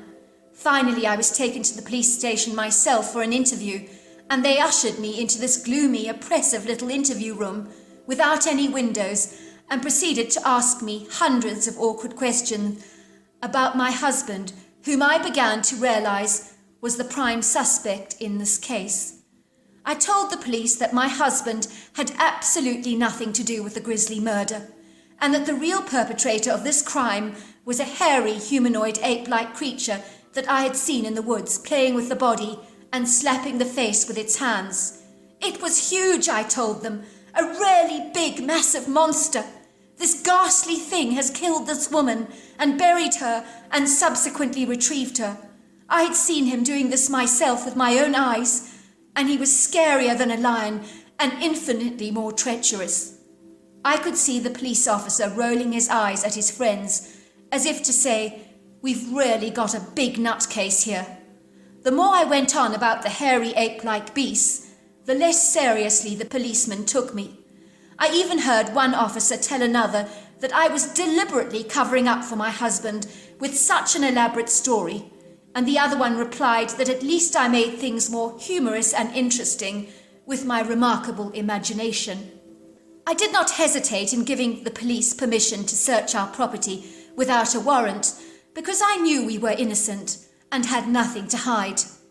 Imagine my surprise when the police officer in charge of the investigation dragged a chair towards me, and with a serious look on his face, he put down a bloody knife and a rag on the table in front of me and said, "Recognize this?"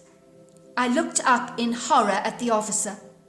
"That's my kitchen knife," I said. "It's been missing for a while now." "Do you know where it was found?" asked the police officer. "No," I said. "It was found in your husband's outhouse, under some loose floorboards, with all these little mementos," he said, pulling out a few pieces of jewelry on the table. "These are the trinkets belonging to 3 other missing women, all presumed dead."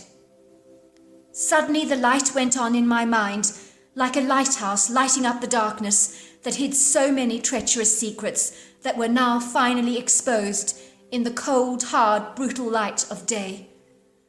I could hear my heart pounding through my chest like a heavy drum. "My husband did this?" I asked, already knowing what the answer was, but I needed to hear it verbally from the officer to really believe this. Could this really be happening to me? It all seemed so surreal. "I'm afraid so. We've been looking for your husband for a very long time." "But," I protested, "are you really sure about this? I mean, could you not be mistaken?" I saw the officer almost look at me with a pitiful expression on his face. "I'm afraid," he said, "the evidence does not lie."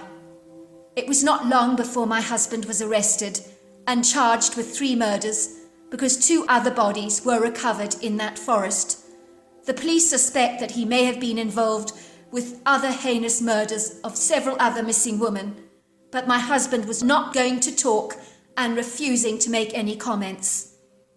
I remember the judge describing my husband as the most calculating, despicable, evil man that she ever had the privilege to sentence, who had a heart that was so cold it would actually melt ice. I was relieved to learn that those horrendous crimes were not sexual in their motivation, although that is not altogether true, because the psychological profiler of my husband described him as a man who had an intense loathing of the female sex. He felt women were grossly inferior to their male counterparts. He had such a hatred for women, especially those who assumed successful roles in society, and it repulsed him so much that to express his rage, he chose to murder those women by stabbing them hundreds of times over, even long after they were dead. I suddenly remembered my husband's mother's behaviour at the wedding. I could tell that she was well and truly patronised and belittled by his father, who was possibly a huge bully. I could not help wondering whether in a few years' time I would have ended up being as submissive and as pathetic as her. Somehow I thought it highly likely. I thought back to my wedding day and all the ominous warning signs that were so clear to see. If you were not so blinded by love as I believe I was at the time. There was the soaked-soiled wedding dress, the flashing lightning and the booming thunder, and then the gentle voice of my father telling me that something was really off about my husband. Why had I not listened? What was wrong with me? Why had I not seen all the telltale universal signs telling me not to marry this horrendous man? Then there was that curious, strange creature in the woods, the likes of such I have never seen in my life. The police had laughed at my story, thinking I'd made it all up, because such a creature did not exist. Yet I knew what I had seen, and that thing was very real. I did, however, falsely accuse it of murdering the woman, but you've got to admit it. If you saw a Goliath hairy monster bouncing a dead woman in his hands like I did, is it not going to make you conclude that he had something to do with her death? Even a rocket scientist would assume that. The more I think of it now, the more I realized that the creature was trying to rescue the poor dead woman. He pulled her out of the ground. He must have smelt her body. He slapped her face and tried to revive her. But when he realized she was dead, he knew there was nothing he could do about it, and he wandered away. I truly think he was sad that he couldn't get her to be revived. He must have detected the shallow grave where my husband buried the woman. And possibly, I think, he did try to revive her. In a strange, twisted way, I am grateful to that creature, because if he had not dug up the dead body of that woman, I might still be married to that monstrously evil man today. And who knows, there may be more dead corpses under the forest floor, and more women who lost their lives to my monstrous husband. My husband was given the death sentence, but he hung himself in a prison cell with a sheet after he was sentenced. And I have to say to you, I did not shed a tear for him. The only tears I've ever shed are the tears of remorse for all those lost lives that were brutally lost at the hands of my monstrous husband. For a long time, I felt very ashamed of not seeing through my husband, and it really upset me. There were so many if-onlys in my life. If only I had seen this. If only I had done that. And then one day I decided that I was punishing myself way too hard. It was then that I chose to let it all go and start again. And now I'm happily remarried to the kindest person you could hope to meet, with 2 wonderful girls, and better still, my father and mother approve of my marital choice, which means the world to me. It was only 12 years ago when I realized that the creature that I had seen that day in the woods, unearthing the dead corpse of the woman, was a Bigfoot or a Sasquatch. And in a way, I'm thankful for what he did, because ultimately he showed me the monster I was married to and helped me close that door on that chapter of my life that I would so much rather not remember. Well, do you know what? I think it's incredible that the Bigfoot smelt the dead body. He sensed that there was something recently buried there because it had been buried the night before. Who knows, maybe even the Bigfoot saw it. And he tried to save the dead lady, but it was just too late. I think everybody is going to love that story. Well, hello there. I hope you enjoyed the Omnibus edition. We've got many more coming our way for you to listen to. Sending you love wherever you are in the world, in North America, Canada, Kenya, wherever you may be. I send you lots and lots of love.